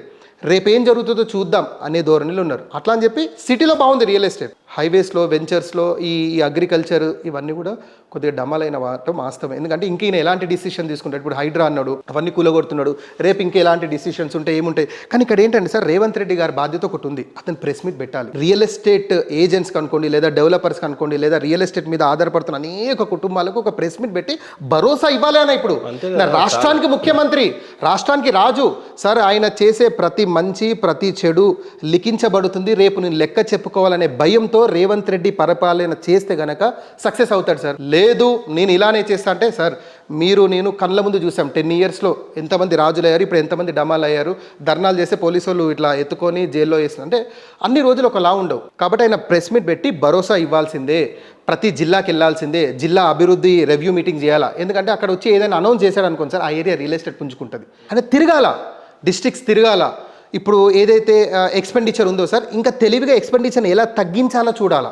సార్ నేను అంటున్నాను, తెలంగాణకు 33 జిల్లాలు ఏంటి సార్? ఏం డిసిషన్ సార్ ఇది?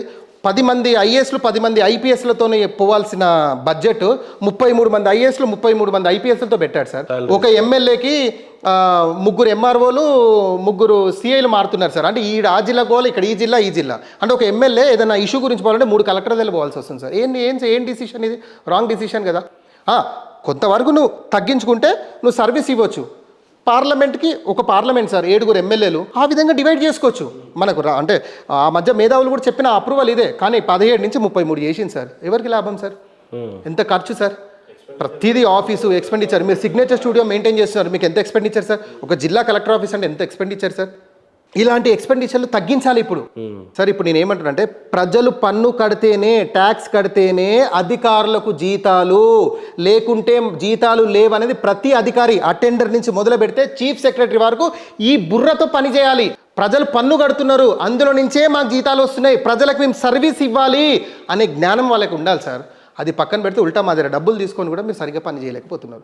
ఈ సిస్టాన్ని మార్చాలా రేవంత్ రెడ్డి? అసలు రాష్ట్ర భవిష్యత్తు రియల్టర్ చేతిలో కూడా చాలా ఉంటుంది. రియల్ ఎస్టేట్ చేసే ప్రతి వ్యక్తి కూడా చాలా మోతాదులో ట్యాక్సులు పే చేసే పర్మిషన్ ఉంటుంది. హుడా లేఅవుట్ వేసినప్పుడు, డిటిసిపి లేఅవుట్, గ్రామ పంచాయతీ లేఅవుట్ వేసినప్పుడు చాలా మోతాదులో ట్యాక్సేషన్ అనేది కడతాడు. కరెక్ట్. అలాంటి రియల్ ఎస్టేట్ చేసే వ్యక్తి నిరాశ నిస్పృహలో ఉన్నట్టుగా ఎక్కువ కనబడతా ఉన్నాడు. అవును సార్. అప్పులు చేశాడు, వెంచర్ మధ్యలో ఉన్నాడు, వెంచర్ అమ్మలేదు. ఈ రోజున తెలంగాణలో ఏ రియల్టర్ని ముట్టుకున్నా కూడా రియల్ ఎస్టేట్ డమాల్ అయిపోయింది, మా బతుకు ఆగమైపోయింది అని అంటున్నారు. కరెక్ట్ అండి. అలాంటి రియల్టర్స్ నిస్పృహలో ఉన్నటువంటి వ్యక్తులకి మీరు ఏం చెప్పదలుచుకున్నారు? సార్ ఇప్పుడు సీఎం అయితే రాష్ట్ర పాలన ఏ రకంగా చేస్తున్నాడో ఆయన ఇష్టం, కానీ ఒక రియల్టర్ ప్లాట్లు వెళ్ళి అమ్ముకోవాలి. ఈ రోజున అసలు భూమి అనే మాటనే వినపడకుండా లాస్ అనే పదమే ఎక్కువ కనపడతా ఉంది. ఇట్లా నిస్పృహలో ఉన్న రియల్టర్స్కి మీరు ఏం చెప్తారు? సార్ ఇప్పుడు ఒక రియల్టరు ఒక 5 ఎకరాలు వెంచర్ వేసి విజయవాడ హైవేనో వరంగల్ హైవేనో ఖమ్మం హైవేకో ఒక 5 ఎకరాలు వెంచర్ వేసి ప్లాట్లు అమ్మాలంటే ఏం చెప్తాడు సార్ కస్టమర్కి? జనరల్గా ఆలోచించండి. మేడం ఇక్కడ ఒక ఐటీ ఇండస్ట్రీ వస్తుంది, మేడం ఇక్కడ ఈ భూమి వస్తుంది, మేడం ఇక్కడ సీఎం గారు మొన్ననే అనౌన్స్ చేసేలారు, మేడం ఇలా ఇలా పెద్ద హైవే వస్తుంది మేడం అంటే వాడు కొన్ని డెవలప్మెంట్స్ చెప్తే తప్ప ప్లాట్లు పోవు సార్. డెవలప్మెంట్స్ ఏడైనాయి సార్? 9 monthsలో నాకు డెవలప్మెంట్ చూపించండి. ఆ డెవలప్మెంట్స్ని భరోసా ఇవ్వాలి అంటున్నారు రేవంత్ రెడ్డి. నువ్వు రావాలి, ప్రెస్ మీట్స్ పెట్టాలా, జిల్లా కలెక్టర్ ఆఫీస్కి వెళ్ళాలా, రివ్యూ మీటింగ్ పెట్టాలా, ఈ జిల్లాలో ఇంకేం డెవలప్ చేస్తాం సార్. ఇప్పుడు యాదగిరిగుట్ట డెవలప్మెంట్ అన్నారు సార్, అక్కడ రియల్ ఎస్టేట్ ఎలా నడిచింది సార్? ఒక రేంజ్ భూమి నడిచింది. ఏకంగా వైటీడీఏని ఏర్పాటు చేసి రియల్ ఎస్టేట్ ఒక రేంజ్లో నడిచింది. మొత్తం తెలంగాణలో ఉన్న ఎస్ఆర్ఓలలో యాదగిరిగుట్ట ఎస్ఆర్ఓ టాప్ రెవెన్యూ తీసుకొచ్చింది. Top revenue sir. అయితే ఇప్పుడు రేవంత్ రెడ్డి కూడా అలాంటి భరోసా రియల్టర్స్కి ఇవ్వాలి సార్. ఏ రాష్ట్రంలో అయితే రియల్ ఎస్టేట్ జరగదో ఆ రాష్ట్రం పతనం అవ్వడం ఖాయము. రియల్ ఎస్టేట్ మీద సార్ అనేక కుటుంబాలు సార్. రియల్ ఎస్టేట్ అంటే ఏం సార్? కన్స్ట్రక్షన్ అనుకోండి, వెంచర్స్ అనుకోండి, అంటే భూమి కొనాలన్నా అమ్మాలన్నా ఇదంతా రియల్ ఎస్టేట్. పరిస్థితి ఎలా అయిపోయిందండి సార్, ఈ రియల్ అనే పదానికి మీనింగ్ లేకుండా చేసేసారు. రియల్ అనే పదానికే మీనింగ్ లేదు రియల్ ఎస్టేట్లో. పరిస్థితి అలా ఉంది. సో ఇది ఏంటంటే సార్, ఇప్పుడు ఏదో ఒక శివరామ్ గానో మహేందర్ గానో లేకుండా కాదు, ముఖ్యమంత్రి భరోసా ఇవ్వాల్సిన అవసరం ఉంది. తను బయటికి రావాలి, భరోసా ఇవ్వాలి, రియల్టర్స్కి భరోసా ఇవ్వాలి. నేనున్నాను, కాంగ్రెస్ ప్రభుత్వం ఉంది, మనకి ఇక్కడ ఈ ప్రాజెక్ట్స్ వస్తున్నాయి, ఇలా భరోసా ఇస్తే అతను గనక రియల్టర్స్కి ఏమైనా భరోసా ఇచ్చి పబ్లిక్లో ఉంటే మాత్రం, ఎందుకంటే ఇప్పుడు రేవంత్ రెడ్డి గారు ప్రెస్ మీట్ లేకనే చాలా రోజులు అవుతుంది. ఇలా ఉంటే పబ్లిక్కి నెగిటివ్ మెసేజ్ వచ్చి అతి తక్కువ కాలంలో కూడా ఆయన కిందికి పడిపోయినా కూడా ఆశ్చర్యపోవాల్సిన అవసరం. చాలామంది పేరెంట్స్ తన బిడ్డ భవిష్యత్తు బాగుండాలి అని చెప్పేసి చిన్నప్పటి నుంచి అనేక రకమైన కష్టాలు అనుభవిస్తూ పిల్లోడి భవిష్యత్తు ఎలా ఉండాలి అని చెప్పేసి చింతించే వ్యక్తి ఒక తండ్రి కానీ తల్లి కానీ. చాలా కష్టపడి పెంచినటువంటి తల్లిదండ్రులు చేతికొచ్చిన కొడుకు కొన్నిసార్లలో లవ్లో అన్న పడతాడు, ఉద్యోగం రాక ఉద్యోగాలలో అన్న ఫెయిల్ అవుతూ ఉంటాడు. ఈ నిస్పృహలో ఉన్నటువంటి పిల్లలు తల్లిదండ్రుల డిస్టర్బెన్స్ ఓ రకంగా ఉంటుంది. తల్లిదండ్రుల విధానం కానీ పిల్లడి భవిష్యత్తు కానీ ఏ రకంగా ఉండాలి అని అంటే మీరు ఏం చెప్తారు? సార్ ఇప్పుడు ఈ క్వశ్చన్ ఎంత వాల్యుబుల్ క్వశ్చన్ అంటే సార్, మీరు అడిగిన క్వశ్చన్ని నా లాంగ్వేజ్లో చెప్పాలంటే వెలకట్టలేము సార్ ఈ క్వశ్చన్ని. బట్ ఏంటంటే సార్, ఈ క్వశ్చన్స్కి యూట్యూబ్లో అనేక ఆన్సర్స్ దొరుకుతాయి, కానీ సొల్యూషన్ లేదు, ప్రాక్టికల్గా జరగట్లేదు. అయితే నేనేమంటానంటే సార్, ఇప్పుడు ఈ ఎడ్యుకేషన్ సిస్టమ్ ఏదైతే ఉందో, ఇప్పుడు మనం తెలంగాణ తీసుకోండి, ఆంధ్రప్రదేశ్ తీసుకోండి, లేదా భారతదేశం, ఎడ్యుకేషన్ సిస్టంలోనే లోపం ఉంది అని చెప్తాను నేను.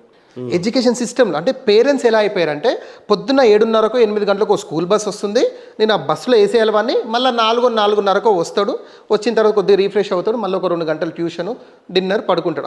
ఇంతవరకు అయిపోయినా నా పిల్లగాడు పలానా ఇంటర్నేషనల్ పలానా చెప్పుకోవడంతే తప్ప మోరల్ వాల్యూస్ లేని ఎడ్యుకేషన్ సిస్టమ్ ప్రస్తుతం తెలంగాణ ఆంధ్రప్రదేశ్లో ఉన్నాయి సార్. ఎప్పుడైతే మీకు మోరల్ వాల్యూస్ ఉండవో సార్, మనిషిలో రాదు సార్ మార్పు. సార్ నేను అడుగుతున్నాను, మనం యావరేజ్గా తెలంగాణలో క్రైమ్ తీద్దాం సార్, డీజీపీ ఆఫీస్ నుంచి క్రైమ్ తీద్దాం. మీరు చూడండి, ఆ క్రైమ్లో 70% ఎడ్యుకేషన్ చదువుకున్న వాళ్ళే ఉన్నారు, 30% చదువు లేని వాళ్ళు ఉన్నారు సార్. ఎలా తయారవుతుంది సార్ సిస్టమ్? నేనేమంటానంటే సార్, ఒక గ్రామంలో, మారుమూల గ్రామంలో ఒక దొంగ, వాని వల్ల అంటే చదువుకోలేని దొంగ, అంటే వాని వల్ల గ్రామానికే నష్టము, వాడు గ్రామం దాటి బయటికి రాలేడు. అని ఒక చదువుకున్న దొంగ, ఒక ఐటీ సెక్టార్లో టాప్ బీటెక్ అలా చదువుకున్న దొంగ, వాని వల్ల సార్ ప్రపంచానికి నష్టం. ఎందుకు సార్? ఇక్కడ చదువు లోపమా వాని లోపమా? ఎందుకంటే వాని తెలివి ఈ చదువును ఉపయోగించి వాడు ఆన్లైన్లో మోసాలు చేయడం స్టార్ట్ చేస్తున్నాడు. ఎక్కడ పోతున్నాయి సార్? చదువు ఎక్కడ పోయింది మరి సార్? అనేక మంది చెంచల్ కూడా జైలుకి మనం వెళ్దాం, ఇప్పుడు చర్లపల్లి జైలుకి వెళ్దాం, ఒక్కసారి రిపోర్ట్ తీయండి సార్. ఇప్పుడు ఏదైతే ప్రజెంట్ 5 రిపోర్ట్లు, ఎంఆర్ఓలు ఉన్నారు సార్, ఇన్స్పెక్టర్లు ఉన్నారు, చదువుకున్న వాళ్ళు, విద్యావేత్తలు ఉన్నారు సార్. విద్యావేత్తలు నేను చెప్తుంది వాళ్ళు ఉన్నారు సార్ చెల్లపల్లి జైల్లో. ఎక్కడ పోతుంది సార్ సిస్టమ్? నేనేమంటున్నా అంటే ఎవడో ఆథర్ రాసిన బుక్స్ను మనం చదువుతున్నాం సార్, అక్కడ మోరల్ వాల్యూస్ లేవు. అంటే నేనేమంటానంటే సార్, సొసైటీ బాగుపడాలంటే అది విద్యార్థి నుంచే సాధ్యమవుతుంది. అర్థమైందా సార్? ఆ విద్యార్థి ఎప్పుడైతే ఆ టీచర్ హ్యాండ్ ఓవర్లో లేదు అంటే పేరెంట్స్ హ్యాండ్ ఓవర్లో ఈ సిస్టమ్ ఏదైతే ఉందో సార్, ఈ సిస్టమ్ మారాలి. ఎలా మారాలి? నేనేమంటానంటే సార్, మనం చేసే ప్రతి పని, ఈ విషయం నేను చెప్తున్నాను సార్, ఈ విషయాన్ని కనుక పబ్లిక్ ఫాలో అవుతే మార్పు 100% వస్తుంది సార్. నేను మీకు చెప్తాను, మీరు రాసి పెట్టుకోండి. ఎలాంటి విద్యా వ్యవస్థ రావాలంటారు సార్? ఎడ్యుకేషన్లో మోరల్ వాల్యూస్ ఉండాలి. అంటే ధార్మిక గ్రంథాలను ఇన్వాల్వ్ చేయాలి. ధార్మిక గ్రంథాలు ఇన్వాల్వ్ చేస్తేనే మోరల్ వాల్యూస్ యాడ్ అవుతాయి. సార్ నేను అంటున్నాను, ప్రతి ఇంటర్నేషనల్ స్కూల్లో సంస్కృతం ఫస్ట్ లాంగ్వేజ్గా చేయాలని చెప్తాను సార్. సార్ నేను ఏమంటాను, వేదాలు భగవద్గీత ఏ లాంగ్వేజ్లో ఉన్నాయి సార్? సంస్కృత్. మీకు సాంస్క్రిట్ రానంత వరకు మీరు ఏం చదువుతారు? ఎవడో చదివింది మీకు వినిపించాల్సిందే తప్ప మీరేం చదువుతారు? ఇప్పుడు ఒక ఇస్లామిక్ స్కూల్స్ ఉన్నాయి, వాళ్ళకు ఫస్ట్ లాంగ్వేజ్ అరబీ చేయాల్సిందే, మ్యాండేటరీ. అంతే, ఇంకా అరబీ ఒక సబ్జెక్ట్ పెట్టాల్సిందే. అప్పుడే కదా సార్ మనకి ఖురాన్లో ఉన్న విషయాలు తెలుస్తాయి. సార్ ఇప్పుడు మంచి చెడు అనేది గ్రంథాలలో ఉన్నాయి సార్. ఏంటా మంచి చెడు? ఇప్పుడు నేను మీకు చెప్తా, రాసి పెట్టుకోండి సార్. దేవుడు చూస్తున్నాడు, వింటున్నాడు, మనం చేసే ప్రతి పని రికార్డ్ అవుతుంది. రేపు దాన్ని లెక్క చెప్పుకోవాలి. మంచి చేస్తే మంచి, చెడు చేస్తే చెడు అనే భయం ఎప్పుడైతే మనిషిలో వస్తుందో ఆటోమేటిక్ సిస్టంలో మార్పు వస్తుంది సార్, వ్యక్తి నిర్మాణం జరుగుతుంది. లేకుంటే ఎంత చెప్పి లాభం ఏముంది సార్? నా కొడుకు ఇంటర్నేషనల్ స్కూల్లో చదువుతున్నాడు, వాడు నోరిప్తే ఇంగ్లీషే, కానీ వాడు 4 గోడల మధ్యలో ఏం చేస్తున్నాడో నీకు తెలియదు పరిస్థితి. సోషల్ మీడియా అలా ఉంది పరిస్థితి. 4 గోడల మధ్యలో ఏం చేస్తున్నాడు? నేనేమంటానంటే సార్, 4 గోడల మధ్యలో ఆ వ్యక్తి ఎలా ఉంటాడో, ఎప్పుడైతే 4 గోడల మధ్యలో ఒక భయంతో బ్రతుకుతాడో, అంటే ఒక డిసిప్లిన్తో బతుకుతాడో, అప్పుడు సార్ సొసైటీ నిర్మాణం జరిగేది. ఇప్పుడు మీరు నేనున్నాను, సీసీ కెమెరా ఉంది, ఓకే, నా ముందు మంచిగా నటిస్తున్నాను, కానీ 4 గోడల మధ్యలో నేను ఎలా ఉంటాను అనేదే వ్యక్తి నిర్మాణం సార్. ఆ సిస్టమ్ రావాలి, ఆ మోరల్ వాల్యూస్ అనేది రావాలి. మోరల్ వాల్యూస్ లేని ఎడ్యుకేషన్ నా దృష్టిలో వేస్ట్. ఏదో వెళ్తున్నామా, బట్టి పడుతున్నామా, వచ్చి ఎగ్జామ్ రాస్తున్నామా, 100 మార్కులు తెచ్చుకుంటున్నామా, ఇదే ఉంది సార్. నా బిడ్డ గ్రేడ్ 1, గ్రేడ్ 2, గ్రేడ్ 3 ఇలా లేదు కదా. నా బిడ్డ ఎలా ఉన్నాడు, పేరెంట్స్కి ఎలా రెస్పెక్ట్ ఇస్తున్నాడు, వాడు అసలు వన్ మార్పు ఏంటి, అసలు ఈ దూరం కూడా ఆలోచన లేవు సార్. ఈరోజు భారతదేశం చుట్టుపక్కల కొన్ని దేశాలు చాలా నిస్పృహలో ఉన్నట్టుగా కనపడతా ఉన్నాయి. ఆఫ్ఘనిస్తాన్ ఏమో తాలిబాన్ చేతిలో ఉంది, పాకిస్తాన్ జీడిపి మొత్తం కుదేలైపోయింది, బంగ్లాదేశ్ ప్రధాని లేకుండా నడుస్తున్న పరిస్థితి. భారతదేశంలో చూసినట్లయితే అంతర్గత కలహాలు, హిందూ, ముస్లిం, క్రిస్టియన్ అని వేరువేరుగా కనపడతా ఉన్నాయి. ఏంటి భారతదేశం యొక్క భవిష్యత్తు ఎలా ఉండబోతుంది అని అంటే ఏం చెప్తారు? వాస్తవంగా ఇది నా సబ్జెక్ట్ కాదు సార్, బట్ నేను చేసిన రీసెర్చ్లో చెప్పాలనుకుంటే, ఇప్పుడు ఆఫ్ఘనిస్తాన్ అనేది completely Islamic country, Bangladesh Islamic country, Pakistan Islamic country. But భారతదేశానికి వచ్చేసేది సార్, ఇక్కడ సెక్యులర్ కంట్రీ, హిందువులు, క్రైస్తవులు, ముస్లింలు అందరూ కలిసిమెలిసి ఉంటున్నారు. సో ఇక్కడ ఏంటంటే సార్, రాజ్యాంగం కూడా మనకు హక్కు కల్పిస్తుంది. డాక్టర్ బిఆర్ అంబేద్కర్ గారు రచించినటువంటి, అంటే ఆయన రాజ్యాంగ నిర్మాత, వారు మనకు కొన్ని స్వేచ్ఛ ఇచ్చారు. సో ఇక్కడ ప్రాబ్లం ఏంటంటే సార్, ఇక్కడ హిందూ, ఒక ముస్లిం, ఒక క్రిస్టియన్ ముగ్గురిని చూసుకుంటే సార్, ఒక హిందూ ఏం చేస్తున్నాడంటే సార్, నా రీసెర్చ్లో భగవద్గీతని వేదాలను వదిలిపెట్టేసి వారి పురోహితులను, వారి పండితులను, వారి పూర్వీకులను ఆచరించడం స్టార్ట్ చేశారు సార్. ఇక్కడ క్రిస్టియన్ ఏం చేస్తున్నాడంటే బైబిల్ని వదిలేశాడు, మా పాస్టర్ ఏది చెప్తే అదే, మా బిషప్ ఏది చెప్తే అదే, వాడు అలానే చేశాడు. ఒక ముస్లిం ఏం చెప్పాడంటే సార్, ఖురాన్ని వదిలేశాడు, ప్రవక్త టీచింగ్స్ వదిలేశాడు, మా మౌలానా ఏది చెప్తే అదే మాకు అనే బౌండరీలోకి ఎప్పుడైతే వచ్చారో సార్, సొసైటీ ల్యాప్స్ అయిపోయింది. సార్ నేనేం చెప్తున్నానంటే, 5 కూడితే 10 సార్.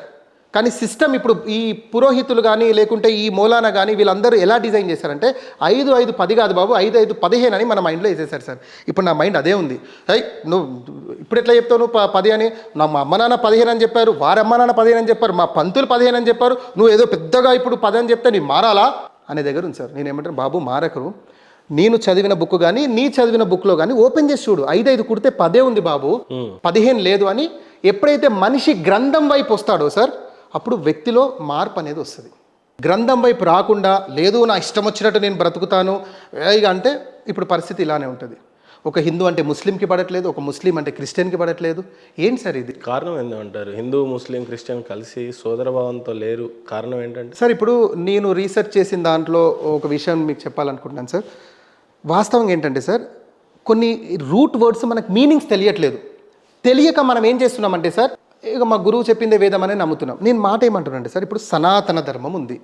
ఇప్పుడు మేము సనాతన ధర్మం సార్, నాది సనాతన ధర్మం. నేను సంస్కృతంలో అంటే నాకు అభ్యంతరం లేదు సార్. మీరు ఒక ముస్లిం కూడా నాది ఇస్లాం ధర్మం అంటున్నారు. ఇక్కడ ఏమవుతుందంటే సార్, ఇస్లాం అంటే మీనింగ్ ఏందో తెలియాలి, సనాతన ధర్మం అంటే మీనింగ్ ఏందో తెలియాలి. ఈ రెండు తెలిస్తే సార్ హిందూ ముస్లిం ఏకమవుతాడు. ఈ రెండు విషయాలు తెలియనియట్లేదు బోధకులు. క్లియర్గా చెప్పాలంటే సార్, నేనేమంటున్నానంటే, ఒక అబ్దుర్రెహమాన్ ఉన్నాడు, ఒక రామ్ ఉన్నాడు సార్. రామ్కి యాక్సిడెంట్ అయితే అబ్దుర్రెహమాన్ రక్తం ఇయ్యొద్దా నాకు చెప్పండి. ఇవ్వాలి కదా ఖచ్చితంగా, సాటి మనిషి. పోనీ ఎక్కడైనా ఉందా రాజ్యాంగంలో లేదా గ్రంథాలలో ఉందా ఒక ముస్లిం హిందూకు రక్తం ఇయ్యొద్దని?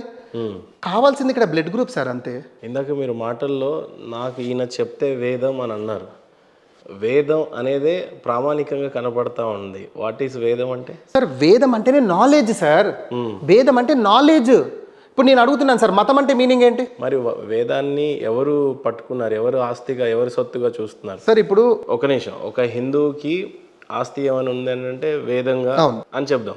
ఖురాన్ ఏమో ముస్లిం సోదరులకు అని అనుకుందాం, బైబుల్ ఇంకోటి. కానీ ప్రామాణికంగా మీరు ఇందాక మాట్లాడుతున్నప్పుడు ఆయన చెప్పిందే వేదం అనే ఒక పదాన్ని వాడారు. సో వేదంకు ఉన్న అర్థం ఏంటి అసలు? సార్ ఇప్పుడు వాస్తవం ఏంటంటే సార్, వేదం అంటేనే మీనింగ్ నాలెడ్జ్ అనేది. ఆ నాలెడ్జ్ మీరు గ్రంథాల ప్రకారంగా ఇస్తే నాకు ఇబ్బంది లేదు. గ్రంథాన్ని దాచిపెట్టి మీరు సొంతంగా ఇస్తేనే నాకు డిస్టర్బెన్స్. ఇక్కడ ప్రాబ్లం క్రియేట్ అయింది, అక్కడ క్రియేట్ అవుతుంది సార్. ఒక అబ్దుర్రెహమాన్కి, ఒక రామ్కి, ఒక పాస్టర్ బిషప్కి పడకపోవడానికి కారణం ఏంటంటే, నువ్వు వేరు నేను వేరు నువ్వు వేరు అనే బౌండరీలో మనందరం బ్రతుకుతున్నాం. వాస్తవంగా మన గ్రంథాలు అలా చెబుతున్నాయా అనేది రీసెర్చ్ చేయాలని చెప్తున్నా. అందుకే నేను స్కూల్లో కూడా ఫస్ట్ లాంగ్వేజ్ సంస్కృతం పెట్టాలి, ఇక్కడ ఫస్ట్ లాంగ్వేజ్ అరబీ పెట్టాలని ఎందుకు అంటున్నానంటే, వాస్తవంగా అవి అలా బోధిస్తున్నాయా అని తెలుసుకుంటే సార్ మనందరం ఒక ప్లాట్ఫామ్ మీదకి రావచ్చు. సార్ వాస్తవంగా గ్రంథాల సారాంశం ఏంటి, నేను రీసెర్చ్ చేసిన దాంట్లోనే చెప్తున్నాను. ఇందులో తప్పైతే నన్ను క్షమించండి, బట్ నేను రీసెర్చ్ చేసిన దాంట్లోనే according to Vedas, according to Bible, according to Quran చెప్తున్నాను. చూడండి సార్, ఇస్లాం ఏం బోధిస్తుంది? నీ పొరుగువాడు ఆకలిగా ఉండి అది నీకు తెలిసి నువ్వు కడుపు నిండా భుజిస్తే నువ్వు ముస్లిం కాజాలవు అని చెప్పింది సార్ ఇస్లాం. మొహమ్మద్ ప్రవక్త బోధనలు ఇది. నీ పొరుగువాడు అన్నాడు తప్ప పొరుగు ముస్లిం అని చెప్పలేదు సార్. ఇక్కడ ఇది నువ్వు ఇంప్లిమెంట్ చేస్తే డిస్టర్బెన్స్ ఏంటి సార్ నీకు? యేసువారు ఏమన్నారు సార్ మత్తయి సువార్తలో? నిన్ను వలే నీ పొరుగువాన్ని ప్రేమించు అని అన్నారు సార్. అంటే ఒక క్రైస్తవుడిగా నిన్ను నువ్వు ఎలా నీకు ఇష్టపడతావో నీ పొరుగువాన్ని వాళ్ళు ఇష్టపడా అన్నారు సార్. గీత ఏం చెప్తుంది సార్? మానవ సేవే మాధవ సేవ అన్నది, హిందూ సేవ అన్నది సర్వే జనా సుఖినో భవంతు అని చెప్పారు సార్. ఇది మనం వదిలేసాం సార్. వదిలేసి ఏం చేసామంటే, నేను ముస్లిం, నా ముస్లిం గురువు, హిందూ గురువు, క్రిస్టియన్ గురువు, ఈ గురువుల బౌండరీలోకి వెళ్ళిపోయాం సార్. ఎందుకు? రీసెర్చ్ చేయాలంటే టైం పడుతుంది. షార్ట్ కట్గా ఆన్సర్ రావాలంటే ఏం చేయాలా? యూట్యూబ్లో వీడియో చూడాలా, లేదా గురువుకి ఫోన్ చేయాలా. వాడు ఏది చెప్తే అదే. వాస్తవం గ్రంథం అలా చెప్తుందా? రిఫరెన్స్ అడగండి సార్, రిఫరెన్స్ అడగండి. మీరు గ్రంథం ఇలా చెప్తున్నట్టుగా నాకు రిఫరెన్స్ ఇవ్వండి, నేను పాటించడంలో నాకు ఎలాంటి ఇబ్బంది లేదు. కానీ గ్రంథాలు ఏం చెప్తున్నాయి?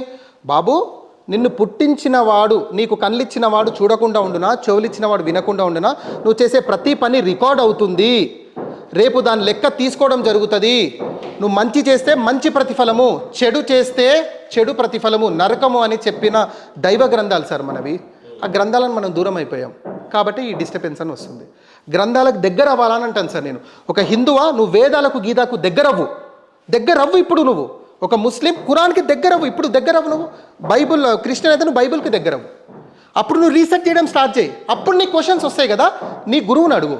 సార్ వేదంలో ఈ పలానా వాక్యంలో మీరు చెప్పింది ఇలా ఉంది సార్, ఇందులో ఇలా ఉంది ఏంటి అని అడుగు. ఆన్సర్ ఇవ్వాలా. ఆయన మీద ఉన్నటువంటి బాధ్యత. ఖురాన్ కూడా అడుగు, రీసెర్చ్ అడుగు, పాస్టర్ని అడుగు. అలా కాకుండా సార్ నాకు ఇలా ఉంది సార్, ఇలా ఉంది, ఇలా ఏం చేయమంటే ఇక వాడేది చెప్తే అదే అయిపోయింది సార్. నాకు ఎందుకో సార్ 2 months నుంచి ఇన్కమే లేదు. బాబు నువ్వు ఇలా చేయి, నీ ఇన్కమ్ జనరేట్ అయిపోతుంది. ఏం సార్ ఇది? గ్రంథం అలా బోధించారు. నేనేమంటానండి సార్, ఎంత పెద్ద ఇంటర్నేషనల్ స్కూల్స్ అయినా కూడా, ఎంత బిఏడ్ ఎంత ఎంఏడ్ చదివిన టీచర్స్ అయినా కూడా, నేను మిమ్మల్ని అడుగుతున్నా, మహేందర్ గారిని అడుగుతున్నా, టెక్స్ట్ బుక్ లేకుండా పాఠాలు చెప్తున్నారా సార్? టీచర్లు టెక్స్ట్ బుక్ లేకుండా పాఠాలు చెబుతున్నారా? చెప్పట్లేదు కదా. టెక్స్ట్ బుక్ చూసే కదా సార్ చెప్పేది. నేను ఎంఏడు, నేను బిఏడు, నాకెందుకు టెక్స్ట్ బుక్స్ అంటే? మూర్ఖత్వం కదా సార్. ఆ స్కూల్ అడ్మిషన్స్ జరగవు. అంతే కదా. నేనేమంటానంటే, ఒక గురువు బాధ్యతలో నువ్వు ఉన్నప్పుడు గ్రంథాన్ని బేస్ చేసుకొని నువ్వు నీ యొక్క శిష్యులకి నువ్వు బోధం చెప్పు, టీచింగ్స్ ఇవ్వు, తప్పులేదు. బాబు వేదం, యజుర్వేదం, అధర్వణ వేదం, ఇగో ఈ వాక్యము ఇది, ఈ సారాంశం ఇది చెప్పు, డిస్టర్బెన్స్ లేదు. నువ్వు గ్రంథాన్ని దాచేందుకు చెప్తున్నావు? ఇక్కడ ముస్లిం కూడా నువ్వు గ్రంథాన్ని దాచేందుకు చెప్తున్నావు, ఒక బైబిల్ పాస్టర్ కూడా నువ్వు గ్రంథాన్ని దాచేందుకు చెప్తున్నావు. అందరు ఇలా ఉన్నారా? లేదు, కొందరు సిస్టమేటిక్గా ఉన్నారు, కొందరు మాత్రం ఇలాంటి వాళ్ళు ఉన్నారు, వారి వల్ల సొసైటీ పాడవు. శివరాం గారు, ఈ మధ్య చూసినట్లయితే సెలబ్రిటీ నుంచి పడితే చిన్నపిల్లల వరకు అత్యాచారాలు, చిన్నపిల్లల మీద అత్యాచారాలు చేయటం, ఆంటీల మీద అత్యాచారాలు చేయటమే కాకుండా చంపేయడాలు చూడటం, రేపులు జరగటం, ఇంత ఘోరమైన పరిస్థితులు చూస్తూ ఉన్నాం. ఏంది దీన్ని ఏ రకంగా చూడవచ్చు ఇంత? సార్ మీరు ఎలాంటి క్వశ్చన్ అడిగారంటే, ఇది నాకు తెలిసి సార్ గ్రంథాలకు అతీతంగా, అంటే కులాలకు మతాలకు అతీతంగా ఇది ప్రతి వ్యక్తికి చేరాలనేది నేను అనుకుంటున్నాను సార్. చాలా వండర్ఫుల్ క్వశ్చన్ అడిగారు. ఇది ప్రతి ఒక్కరు కూడా శ్రద్ధగా వినండి ఈ ఆన్సర్. సార్ విషయం ఏంటంటే, చిన్నల పిల్లలపై అత్యాచారాలు జరుగుతున్నాయి అంటే అందులో సెలబ్రిటీస్ కానివ్వండి అందరూ కూడా ఇందులో ఉన్నారు. సరే వారి పేర్లు ఎందుకు, అది పక్కన పెడితే, సరే అత్యాచారాలు అది మరి ముఖ్యంగా చిన్నపిల్లలు నిర్భయ యాక్ట్ పెట్టిన తర్వాత కూడా ఎందుకు కంట్రోల్ అవ్వట్లేదు సార్ భారతదేశంలో? ఎందుకు అవ్వట్లేదు అంటే నేను అదే చెప్తున్నాను సార్. ఒకటి చట్టాలు కఠినంగా లేవు, ఇంకోటి ఏంటంటే ఇమ్మీడియట్ రిజల్ట్ లేదు సార్. నేను ఏమంటానంటే, నీ తప్పు చేస్తే నాకు ఇమ్మీడియట్గా ఈ శిక్ష పడుతుంది అనుకుంటే తప్పు చేయడానికి భయపడతాడు సార్. నేనేమంటాను సార్, వాడు లైవ్గా అత్యాచారం చేసి నిప్పు పెట్టేసి తగలబెట్టి వాడు జైల్లో సరెండర్ అయిపోయి వాడిని మేపుతున్నారు ఎందుకు సార్? మీరు తీసుకొచ్చి ఎల్బీ స్టేడియంలో ఉరేయండి సార్, ఉరేయండి. వేస్తే ఏమవుతుంది? నెక్స్ట్ ఎవడైతే అత్యాచారం చేయాలనుకుంటాడో వానికి భయం అయితే ఉంటుంది కదా, అరే నేను అత్యాచారం చేస్తే నన్ను కూడా ఉరేస్తారు. చట్టం తీసుకురండి సార్, మార్పు చేయండి చట్టంలో, తప్పేముంది? ఒకరిని ఉరేయండి సార్, ఇద్దరిని ఉరేయండి, ఇండియా షేక్ అవుతుంది సార్. అత్యాచారం చేయాలంటే భయపడతారు సార్. నేను ఒక విషయం చెప్తాను, చట్టాలు ఎందుకు కఠినంగా రూపొందించుకోలేదు సార్? కఠినంగా లేవు సార్. ఎందుకు లేవంటే, లా జ్యూరిడిక్షరీ ఏమంటుందంటే సార్, ఇప్పుడు ఒక వైన్ షాప్ ఉంది, వైన్ షాప్లో మందు కొనుక్కుంటున్నారు, తాగుతున్నారు, అంతవరకు బాగుంది. జడ్జి ఏమంటాడంటే, నేను వైన్ షాప్ పెడుతున్నా, నేను బలవంతం చేస్తున్నా తాగమని, పోనీ నేను ఎక్కడైనా అడ్వర్టైజ్మెంట్ ఇచ్చానా తాగమని? ఇవ్వలేదే. మీకు ఒక విషయం తెలుసా, మీరు ఆశ్చర్యపోతారు. మీరు ఎన్ని వైన్ షాపులు చూడండి, ఒక్క లిక్కర్ పేరు కూడా అడ్వర్టైజ్మెంట్ ఉండదు, లేదు, చట్టంలో లేదు అది. కానీ ఏం చేస్తున్నారు, దాని పేరు మీద వాటర్ బాటిల్ యాడ్ ఇస్తున్నారు. సిగ్నేచర్ వాటర్ బాటిల్, వైన్ ఉంది, వాటర్ బాటిల్ పెడుతున్నారు, మెక్డోవల్స్ వాటర్ బాటిల్, ఇలా పెట్టి అడ్వర్టైజ్మెంట్ చేసుకుంటున్నారు. చట్టం ఇది చెప్తుంది, నేనేం చెప్పట్లేను కానీ మీకు తాగమని. నువ్వు వచ్చి తాగుతున్నావు, అది నీ ఇష్టం భయ్, నీ స్వేచ్ఛ, నేనెందుకు కాదనాలా? ఇది మన జ్యూరిడిక్షన్. అయితే నేనేమంటాను సార్, కొన్నిటి మాత్రం ఎక్కడైతే అత్యాచారాలు, అది కూడా పిల్లలపై అత్యాచారాలు చంపేస్తున్నారో వీటిని ఆపొద్దు సార్. ఇమ్మీడియట్గా ఉరి 3 వారాలు 2 వారాలు టైం తీసుకోండి, ఉరి సిస్టమ్ పెట్టేయండి సార్. పెడితే ఏమవుతుంది? ఒకటి చనిపోతాడు, ఇద్దరు చనిపోతారు, ముగ్గురు చనిపోతారు, సిస్టమ్ ఆటోమేటిక్గా సెట్ అయిపోతుంది. ఉరి కూడా కండిషన్స్ ఉన్నాయి, వాని మెంటల్ సిచ్యువేషన్ ఏంటి అది చూస్తారు. అంటే వాడు వాంటెడ్లీ చేశాడా, లిక్కర్ తాగి చేశాడా, అంటే ఇవన్నీ మళ్ళీ కోణాలు ఉన్నాయి. ఈ కోణాలు ప్రూవ్ అయ్యేసరికి 10-20 సంవత్సరాలు పడుతుంది. అందుకే ఇండియాలో చట్టాలు ఉన్నాయి కానీ ఇంప్లిమెంటేషన్ ఎందుకు అవ్వట్లేదు? ఎందుకు సరే, నువ్వు చిన్న ఎగ్జాంపుల్ చెప్తా. కనీసం కుక్కకున్న మినిమం జ్ఞానం మనిషికి లేకుండా పోయింది సార్. మీరు ఆశ్చర్యపోతారు, చెప్తాను. నేను రీసెర్చ్ చేసిన విషయం చెప్తున్నా.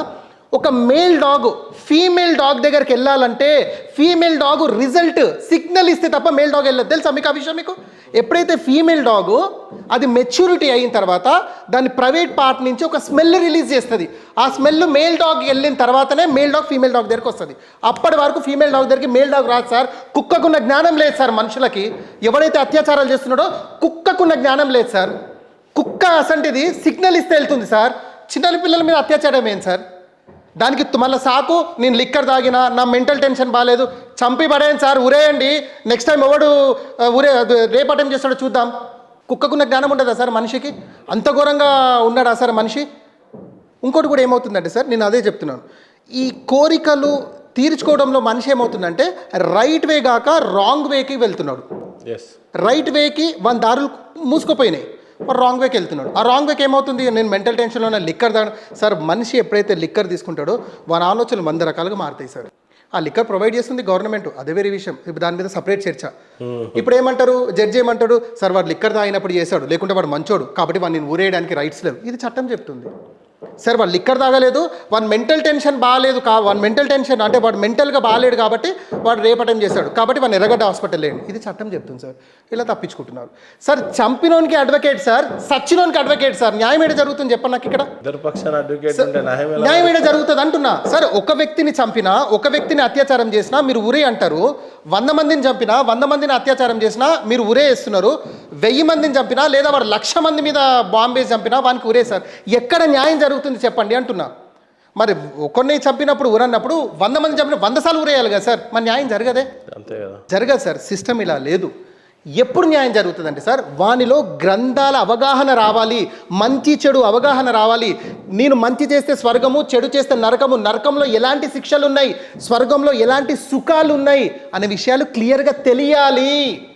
హిందూ అయితే వేదాలు గీతా నుంచి తెలపండి వానికి. గరుడ పురాణం ఉంది, క్లియర్గా చెప్పండి వానికి నరకంలో ఎలాంటి శిక్షలు ఉన్నాయి, ఎవరు పోతారు నరకానికి చెప్పండి వానికి. బైబిల్లో అనేక లేఖనాలు ఉన్నాయి, ఖురాన్లో అనేక వర్సెస్ ఉన్నాయి, మొహమ్మద్ ప్రవక్త బోధించిన అనేక బోధనాలు ఉన్నాయి స్వర్గ నరకాల గురించి. వానికి చెప్పండి సార్. ఇది ఎవరి మీద ఉంది బాధ్యత? వారి వారి తల్లిదండ్రులు, వారి వారి గురువుల మీద ఉంది బాధ్యత. ఈ విషయం ఎందుకు చెప్పను మీరు? వాడిని రోడ్డుకు వదిలేశారు, వాడు అత్యాచారాలు చేసుకుంటూ తిరుగుతున్నాడు. ఇక్కడ పనిష్మెంట్ లేదు, అది కాస్త రెట్టింపు అవుతుంది సార్. రియల్గా చెప్తున్నా, కుక్కకున్న జ్ఞానం గనక మనిషికి ఉంటే అత్యాచారాలు కూడా జరగవు సార్. ఆ జ్ఞానం ఏమవుతుంది? మెంటల్ టెన్షన్, అది మెంటల్ హెల్త్ అని చెప్పేసి, లిక్కర్ అని చెప్పేసి కొట్టేస్తున్నారు. ఇంకా న్యాయం ఏంటో జరుగుతుంది చెప్పండి సార్. ప్రతి వ్యక్తి పొరుగువాడు అంటే పొరుగు స్త్రీని చూస్తే నా తల్లి, నా సోదరి అనే ఆలోచన రావాలి సార్. సార్, ఇస్లాంలో మొహమ్మద్ ప్రవక్త ఒక మంచి మాట చెప్పాడు సార్. ఇది నేను రీసెర్చ్ చేస్తే యేసువారు కూడా ఈ మాటనే చెప్పారు, కృష్ణుడు కూడా అర్జునుడికి మాట చెప్పారు సార్. ఏమని చెప్పారు తెలుసా? మీరు ఎవరినైతే వ్యభిచరించాలనుకుంటున్నారో, మీరు ఎవరిపైతే అత్యాచారం చేయాలనుకుంటున్నారో వారు ఒకరికి తల్లి, ఒకరికి చెల్లి, ఒకరికి భార్య అని చెప్పారు సార్. నీ తల్లిని, నీ భార్యని, నీ చెల్లిని వ్యభిచరించడానికి నువ్వు ఇష్టపడతావా? నేను ఇష్టపడను. ఎవరు ఇష్టపడరు సార్. అలాంటప్పుడు నువ్వు ఎవరినైతే వ్యభిచరించాలనుకుంటున్నావు వారు ఒకరికి తల్లి, ఒకరి చెల్లి, ఒకరి భార్య కదా సార్. వారు ఎలా ఇష్టపడతారు? నిన్ను వల్ల నీ పొరుగువాడిని ప్రేమించండి అని యేసువారు అన్నారు కదా సార్. పొరుగువాడు ఆకలిగా ఉంటే నువ్వు ముస్లిం కాదని చెప్పాడు కదా సార్ మొహమ్మద్ ప్రవక్త. మానవ సేవే మాధవ సేవ అన్నాడు కదా సార్ కృష్ణుడు. ఎక్కడికి పోయినాయి సార్ బోధనాలు? మనిషికి ఇవ్వట్లేదు సార్, మోరల్ వాల్యూస్ స్కిప్ అయిపోయినాయి. కుక్కకున్న జ్ఞానం మనిషికి లేకుండా పోయింది సార్. కుక్కకి సార్ మీరు రీసెర్చ్ చేయండి, కుక్క ఫీమేల్ డాగ్ సిగ్నల్ ఇస్తే తప్ప మేల్ డాగ్ కుక్క దగ్గరికి వెళ్ళదు సార్. అంత జ్ఞానం మనిషికి లేకుండా పోయింది సార్. ఈ జ్ఞానం కనుక మనిషికి వచ్చి, ఎవరినైతే నేను అత్యాచారం చేయాలనుకున్నానో, వ్యభిచారం చేయాలనుకున్నారో వారు ఒకరికి భార్య, ఒకరికి సోదరి, ఒకరికి తల్లి అనే జ్ఞానం వీనికి రావాలి సార్. వస్తే ఆటోమేటిక్ సిస్టమ్ సెట్ అవుతుంది. రావాలంటే ఆ గురువుల మీద ఆధారపడి ఉంది సార్. చాలామంది యంగ్స్టర్స్, టీనేజర్స్ చాలా చెడిపోతుంది ఎక్కడ అంటే ప్రేమ అనే పదం దగ్గర చాలా చిన్న చూపు చూస్తారు. ఈ టాపిక్ మనం మాట్లాడినా కూడా కావచ్చు, కానీ చిన్నపిల్లలు ఐ థింక్ 15 దాటిన తర్వాత వానికి ప్రేమ అనే ఒక పరిచయం, ఒక యువతితో పరిచయం, వాడి బాడీలో మార్పులు, హార్మోనింగ్ ఇన్బ్యాలెన్స్ అంతా కూడా అప్పుడప్పుడే ఈ సోషల్ మీడియా ఇంకెక్కువ జరుగుతూ ఉంది. ఇలాంటప్పుడు ఒక యంగ్స్టర్ ఎలా ముందుకు కదలాలి అని అంటే ఏం చెప్తారు సార్? ఇది ఒక డిఫరెంట్ సబ్జెక్టు. బట్ సొసైటీ ఎలా అయిపోయిందంటే సార్, నేను సెట్ అవ్వాలి, నేను సెట్ అయిన తర్వాతనే పెళ్లి చేసుకోవాలి అనే లైన్ మీద బ్రతుకుతుంది సార్ కంప్లీట్ సొసైటీ. ఇందులో హిందువులు అలా ఉన్నారు, ముస్లిమ్స్ అలా ఉన్నారు, క్రిస్టియన్స్ అలానే ఉన్నారు. నేను అడుగుతాను సార్, సెట్ ఎప్పుడు అవుతారు మీరు? 20 సంవత్సరాలు సెట్ అవుతారా? రాసి ఇవ్వండి నాకు. లేదు 30 సంవత్సరాలు సెట్ రాసి ఇవ్వండి, 30 సంవత్సరాలు రాసి ఇవ్వండి సార్. ఒక సర్పంచ్కి ఏం కోరిక ఉంటుందంటే నేను ఎమ్మెల్యే అవ్వాలని కోరిక ఉంటుంది సార్. ఒక ఎమ్మెల్యే కోరిక ఏముంటుంది? నేను మినిస్టర్ అవ్వాలని కోరిక ఉంటుంది. Minister, chief minister, prime minister, president, ఇలా అయిపోయేసరికి జీవితం సంకనాకిపోతుంది. 70-80 సంవత్సరాలు వాడు చచ్చిపోతాడు. అవునా కదా సార్? నేనేమంటానంటే సార్, ఈ లవ్స్ అనుకోండి, లేకుంటే ఈ రేప్ అటెంప్ట్స్ అనుకోండి, వ్యభిచారం, ఇవన్నీ జరుగుతున్నాయి ఏంటంటే సార్, ఏదైతే టైంకి జరగాల్సిన విషయాలు ఉన్నాయో అవి మనం జరగనివ్వట్లేము సార్. సార్ ఇప్పుడు నేనేమంటానండి, ఇలా సిగ్గుపడాల్సింది ఏం లేదు. ఆకలి, నిద్ర, దాహం. మీరు 10 మందిలో అన్నం తింటున్నారు, సిగ్గుపడుతున్నారా? దాహం సార్. అలాగే సెక్స్ అనేది కూడా ఒక బలహీనత సార్. దేవుడు ఒక బలహీనత మనకు పెట్టాడు. అందుకే దేవుడు జంటలను క్రియేట్ చేశాడు సార్. మీరు ప్రపంచంలో ఏవైనా చూడండి సార్, జంట లేనిది నాకు ఒక్కటి చూపించండి. మేల్ ఉంటే ఫీమేల్ అంతే. ఇంకా male dog, female dog, male horse, female horse. పక్షులు కూడా మేల్ ఫీమేల్ సార్. అలాగే మనుషుల్లో కూడా మేల్ ఫీమేల్ ఇచ్చారు. దానికి సిస్టమ్ ఎలా ఇచ్చారంటే దేవుడు, బాబు మీరు ఒక కండిషన్స్, ఒక ఏజ్ డిసైడ్ చేశారు, ఏజ్ ఫ్యాక్టర్ ఉంది. అంటే సరే ఒక్కొక్క గ్రంథంలో ఒక్కొక్క లా ఉందేమో, వాళ్ళ యొక్క టీచింగ్స్, వాళ్ళ టీచర్స్ అలా టీచ్ చేశారేమో. కానీ మనకు తెలిసిపోతుంది మనకు సెక్స్ కోరికలు ఎప్పుడు వస్తున్నాయి, లేదా మన హార్మోన్స్ ఎప్పుడు మనలో మార్పుగలు. అంటే నేనేమంటానంటే సార్, ఇప్పుడు నేను ఒక పేరెంట్ ఉన్నాడు సార్, అమ్మ నాన్న 2 కొడుకులు అని, ఇది చాలా జాగ్రత్తగా వినండి సార్. 2 కొడుకులు. కొడుకు వచ్చేసి 21 ఇయర్స్కి వచ్చాడు సార్, ఓకేనా. ఇంకో కొడుకు వచ్చేసి 16-17లో ఉన్నాడు సార్. ఇప్పుడు 21 ఇయర్స్కి వచ్చాడు, వాడు ఏదో బీటెక్ అయిపోయింది, ఉద్యోగ అన్వేషణలో ఉన్నాడు అనుకుందాం కొద్దిసేపు. ప్రజెంట్ అయితే డాడీ ఇన్కమ్తోనే బ్రతుకుతున్నాడు. నేనేమంటానంటే సార్, డాడీ అంతో ఇంతో ఏదో మిడిల్ క్లాస్ ఎంప్లాయీ 25,000 సంపాదిస్తున్నాడు. నేను అడుగుతున్నాను సార్, ఆ ఫాదర్ని అడుగుతున్నా, ఎవరైతే ఇప్పుడు ఈ పొజిషన్లో ఉన్న వాళ్ళు చాలామంది ఉంటారు, నేను వారిని అడుగుతున్నా, ఇంకొకరికి నువ్వు తిండి పెట్టలేవా? ఇంకొకరికి తిండి పెట్టలేవా? ఎందుకు చేయట్లేవు నువ్వు? కారణం ఏంటి తెలుసా? నీలోనే ఉంది కారణం. నా బాబు సెట్ అవ్వాలి, వాడు ఉద్యోగం సంపాదించాలి, వాడు ఇంత సంపాదించాలి, అప్పుడే పెళ్ళి. అంతలోపు ఏవైతే అనర్థాలు జరుగుతున్నాయో సార్ ఇవే అన్నమాట. ఇల్లీగల్ రిలేషన్షిప్స్, వ్యభిచారాలు, కోరికలు తీర్చుకోవడానికి ఇల్లీగల్ ట్రాక్లోకి వెళ్తున్నారు. సరే టైంకి పెళ్లి చేయండి సార్, అన్ని సిస్టమేటిక్ సెట్ అవుతాయి. ఇది మీరు చెయ్యరు, వారిలో ఉన్న కోరికలు తీర్చుకోవడానికి వాడు ఇల్లీగల్ వేస్. సరే అది అమ్మాయి అనుకోండి, వ్యభిచారం అనుకోండి, ఇంకా అనుకోండి. టైంకి చేస్తే ఇబ్బంది ఏముంది సార్? సెట్ అవ్వాలి. సెట్ కాడు సార్, మీకు రాసిస్తున్నా. 35 సంవత్సరాలు అన్నవాడు సెట్ కాడు. వాళ్ళు ఇంకా ఆశలు ఉంటాయి, నేను ఇంకా ఇది కావాలి సార్. ఇప్పటికీ చెప్తున్నా, మీరు తీయండి, సర్వే తీయండి. 35 సంవత్సరాలు యూత్ ఇంకా పెళ్లి కాని వాళ్ళు చాలామంది ఉన్నారు. వాళ్ళ కోరికలు ఎలా కంట్రోల్ చేసుకోవాలి సార్? నేను అడుగుతున్నా, డైరెక్ట్గా అడుగుతున్నా. వాని కోరికలు ఎలా కంట్రోల్ చేసుకోవాలి నాకు చెప్పండి. ఒకటి వ్యభిచారం ద్వారా కంట్రోల్ చేసుకోవాలి సార్, లేదా లవ్ అఫేర్స్ ద్వారా కంట్రోల్ చేసుకోవాలి. ఇల్లీగల్ రిలేషన్షిప్ వెళ్తున్నారా లేదా? ఎవరు సార్ దీనికి రూట్ వర్డ్? ఎవరు? పేరెంట్స్ కాదా? టైంకి పెళ్లి చేయండి సార్, టైంకి ఫీమేల్కి పెళ్లి చేయండి, టైంకి మేల్కి పెళ్లి చేయండి, మీ అబ్బాయికి అమ్మాయికి పెళ్లి చేయండి. బహుశా అప్పట్లో అందుకే చేసేసేవాళ్ళేమో 12 సంవత్సరాలు. సార్ దీనివల్ల ఒక బెనిఫిట్ ఏం జరుగుతుందండి సార్, ఎప్పుడైతే అబ్బాయి ఒక 20-21లో, అమ్మాయి 18-19లో పెళ్లి జరుగుతుందో, వారు ఒక 40 ఇయర్స్కి వచ్చేసరికి సార్ వాళ్ళ పిల్లలు చేతికి వస్తారు సార్. వాళ్ళు ఇంటర్ డిగ్రీకి వచ్చి ఉంటారు సార్. ఇప్పుడు గూగుల్ ఏం చెప్తుంది తెలుసా సార్? సర్వే గూగుల్ చెప్తున్నా నేను, 50 సంవత్సరాలకి మనిషి life span close sir, close. Worst కేసులో 50 ఇయర్స్కి వస్తే సార్ వాడు బెడ్ పేషెంటే. ఇప్పుడున్న పరిస్థితిలో మనం తినే కార్బోహైడ్రేట్స్ వల్ల బెడ్ పేషెంటే వాడిగా. అయితే నేనేమంటే సార్, మనం ఎప్పుడైతే 40-45కి వస్తున్నామో సార్, మన పిల్లలు చేతికి రావాలి. అప్పుడేమవుతుంది సార్, నేను బెడ్ పేషెంట్ అని నా బాబు నన్ను చూసుకుంటాడు సార్. కానీ ఇప్పుడు నువ్వు పెళ్లి చేసుకునేదే 40 ఇయర్స్కి చేసుకుంటే, నీ పిల్లలు చేతికి వచ్చేసరికి నువ్వు 70లోకి వెళ్తావు. అప్పటి వరకు నువ్వు బ్రతుకుంటావని గ్యారంటీ ఏం సార్? నువ్వు గవర్నమెంట్ ఎంప్లాయీ అయితే నీకు పెన్షన్ వస్తుందేమో, నీ పిల్లలకు వస్తేమో. అందరు గవర్నమెంట్ ఎంప్లాయీస్ ఉన్నారా సార్? మరి ప్రైవేట్ ఎంప్లాయీ అంటే నేనేమంటే సార్, కొన్ని మనం చేతులారా మనం చేసుకుంటున్నాం. చాలా బాగా దానికి సెట్ అవ్వాలి అనేది ఒక మీనింగ్ పెడుతున్నాం. ఏం సెట్ సార్? లొటపీ సెట్. ఒక్క వ్యక్తికి నువ్వు అన్నం పెట్టలేవా సార్? రండి, ఒక మ్యూచువల్ అండర్స్టాండింగ్ రండి. ఒక ఆడపిల్లని పెళ్లి చేసుకుంటే మ్యూచువల్ అండర్స్టాండింగ్ రండి. ఇవ్వాలి కాకుండా నా పిల్లవాడికి రేపు ఉద్యోగం వస్తుంది, మ్యూచువల్ అండర్స్టాండింగ్ రండి సార్. అమ్మాయి తల్లిదండ్రులు కూడా అలానే ఉండాలి. నా అల్లుడు ఇలా ఉండాలి అంటే అలా ఉండేసరికి 40 సంవత్సరాలు పడతాయి సార్. 40 సంవత్సరాలకి ఇచ్చి ఏం సుఖ పెడతారు సార్ నీ కూతుర్ని? నీ కూతురేమో 20 సంవత్సరాలు, వాడేమో 35, 38, 40 ఉంటాడు. ఏం సుఖ పెడతాడు సార్ వాడు? అంటే నేను రీసెర్చ్ చేసిన దాంట్లో ఇది ప్రధానంగా నాకు వచ్చినటువంటి విషయం అని చెప్పి కూడా చాలా చక్కగా చెప్పారు సార్. మీ అభిమానం సార్ అంతే సార్. యాక్చువల్లీ మీతో జరగాల్సిన డిబేట్లో నేను కోరుకున్న డిబేట్కి మైథలాజికల్ సబ్జెక్టే యాక్చువల్లీ అనుకున్నా. బట్ హైడ్రా గురించి చాలా చక్కగా చెప్పారు, పేరెంట్స్ గురించి చాలా చక్కగా చెప్పారు. అన్నిటికంటే మించి మీ గురించి అయితే నేను ఇంట్రడక్షన్ ఇవ్వలేదు. కాబట్టి ప్రేక్షకులకి మీరే చెప్పాలి, శివరాం గురించి చెప్పాలి అని అంటే ఏం చెప్తారు? ప్రేక్షకులకి అవును సార్, నేను కొత్తే 2009-10-11లో GHMC greater Hyderabad municipal corporation mayor అప్పుడు బండా కార్తికారెడ్డి గారు ఉండే, వారి దగ్గర పర్సనల్ అసిస్టెంట్గా చేశాను. GHMC అడ్మినిస్ట్రేషన్ కంప్లీట్ నాకు నాలెడ్జ్ ఉంది, అందుకని నేను హైడ్రా గురించి కూడా మీకు కొద్దిగా క్లియర్గా చెప్పగలిగాను. దాని తర్వాత 2012లో గాంధీ భవన్లోని అడ్మినిస్ట్రేషన్ ఆఫీస్ కేర్ టేకర్గా నేను ఉద్యోగం చేశాను. అప్పుడు రోష్ అయ్య గారు, బొత్స సత్యనారాయణ గారు PCC ప్రెసిడెంట్, ట్రాన్స్పోర్ట్ మినిస్టర్ అప్పుడు వారి టైంలో రోషయ్య గారు ముఖ్యమంత్రి ఉండే. వారి తర్వాత కిరణ్ కుమార్ రెడ్డి గారు, దాని తర్వాత తెలంగాణ డివైడ్ అయింది. వారి టెల్లార్ వీరిటి వచ్చారు, తర్వాత పొన్నాల లక్ష్మి గారు వచ్చారు, ఉత్తమ్ కుమార్ రెడ్డి, రేవంత్ రెడ్డి గారు జాయిన్ అయిన తర్వాత నేను క్విట్ అయ్యాను సార్. అప్పుడు నేను కంప్లీట్లీ పోల్ మేనేజ్మెంట్లోకి వచ్చాను. అంటే ఒక MP MLAకి స్ట్రాటజీస్ ఇవ్వడం, అంటే ఒక ఎంపీగా గెలవాలంటే, ఎమ్మెల్యే గెలవాలంటే ఏం చేయాలి, ఏం చేయకూడదు. ఎందుకంటే సార్ నేను ఈ 10-12 ఇయర్స్లో ఒక 30 మెంబర్స్ని చూసి ఉండొచ్చు సార్. బెంజ్ కార్లో తిరిగే వాళ్ళు ఇప్పుడు ఆటోలో కూడా తిరగలేనటువంటి పరిస్థితులు ఉన్న వాళ్ళని చూశాను నేను. అంటే వాళ్ళు ఏంటంటే ఓవర్ కాన్ఫిడెన్స్లో నేను 30 కోట్లు 40 కోట్లు పెట్టేసి ఎమ్మెల్యే గెలుస్తాను అని వచ్చేసి బోర్లో బొక్క పడ్డారు.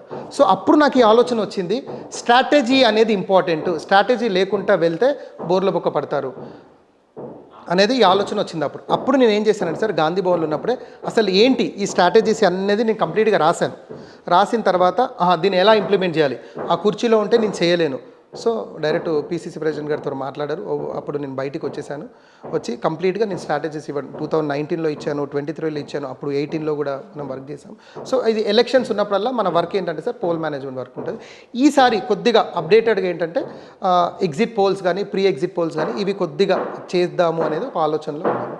ఇది మన అందులో బాగా ఏంటంటే సార్ నా డిజిగ్నేషనే పొలిటికల్ అనాలిసిస్ట్. అది కాకుండా పర్సనాలిటీ డెవలప్మెంట్ కోచ్ సార్. కాలేజెస్లలో స్కూల్స్లలో అనేక వ్యక్తులు అంటే ఆఫ్ స్క్రీన్లోనే నేను వారిని ఎలా ఉండాలి ఏంటి అనేది కొన్ని మోటివేషన్ క్లాసెస్ కూడా చాలా ఇచ్చి ఉన్నాను, ఇప్పుడు కూడా చేస్తున్నాను. సో ఇదే నా పరిచయం సార్. అంతే. శివరాం గారి జీవిత ఆశయం ఏంటంటే ఏం చెప్తాను సార్? జీవిత ఆశయం ఏంటంటే సార్, దేవుడు నాకు ఇచ్చినటువంటి శక్తి మేరకు ప్రజల్లోకి వెళ్ళి ప్రజల్లోని ఒక వ్యక్తి నిర్మాణం చేయాలి అనేది నా ఆలోచన సార్. అంటే వ్యక్తిలో మార్పు తేవాలి. ఏదైతే ఇప్పుడు సొసైటీలో చెడు ఉందో సార్, ఆ చెడుని గ్రంథాల ప్రకారంగా వాడిని మంచి రూట్లోకి తీసుకురావాలనేదే నా లక్ష్యం సార్. హిందువా వేదాల ప్రకారంగా, క్రిస్టియన్వా బైబిల్ ప్రకారంగా, ముస్లిమా ఖురాన్ ప్రకారం. ఫస్ట్ నీ గ్రంథాలు ఏం చెప్తున్నాయి ఆ స్టాండ్ మీదకి రండి మీరు. సో ఇలా అవుతూనే సొసైటీ నిర్మాణం జరుగుతుంది సార్. సార్ ఇప్పుడు మీరు ఎలాంటి వ్యక్తినైనా తీసుకోండి, హిందువుని, నేను వేదాస్ని నమ్ముతా, గీతాన్ని నమ్ముతా, నేను నమ్మని వాడు ఎవరు ఉండదు సార్. నేను అందులో నుంచే రిఫరెన్స్ చెప్తా, బాబు నువ్వు చేస్తున్న ఆచరణ గ్రంథానికి వ్యతిరేకంగా ఉంది బాబు, ఇలా చెయ్యి, మారితే నీ మంచే, లేదంటే నాకు వెళ్ళా, నా డ్యూటీ అయిపోయింది, చెప్పేదే నా డ్యూటీ సార్. ముస్లింకి నేను అలానే చెప్తా, క్రిస్టియన్కి అలానే చెప్తా. ఇది సార్ దేవుడు నాకు ఇచ్చిన శక్తి ద్వారా ప్రజల్లోని ఒక మార్పు తీసుకొచ్చి వాళ్ళని ఒక మంచి వైపు తీసుకురావాలనేది. ఏదో సముద్రంలో చుక్కను కూడా అనొద్దు సార్, చుక్కలో ఒక సగం చుక్క అనుకోండి, అంత దేవుడు నాతో పని తీసుకుంటే చాలనేది నా ఆశయం. ఈ ఆశయం చాలా గొప్పది సార్. చాలామందిని అడిగాను కానీ ఇంత కొత్తగా ఆశయం ఎవరు చెప్పలేదు, గ్రంథాలను అనుసరంగా చేయాలి అని చెప్పేసి. బహుశా చిన్నవాడినే మీకన్నా, కానీ మీ ఆశయం అంతా సిద్ధింపజేయాలని మనస్ఫూర్తిగా కోరుకుంటాను. Thank you sir. వేదాల గురించి కానీ లేకపోతే ఇందాక మీరు అన్నటువంటి గ్రంథాలకు దగ్గరగా ఏదన్నా మార్పు సాధించాలి అనుకున్న సంకల్పం చాలా గొప్పది సార్. యాక్చువల్లీ దాని గురించే నెక్స్ట్ టైం మీరు నాతో పాటు ఇంటర్వ్యూలో కూర్చుంటారని మనస్ఫూర్తిగా కోరుకుంటూ ఇచ్చినటువంటి మీ టైంకి thank you so much. Thank you. Thanks a lot.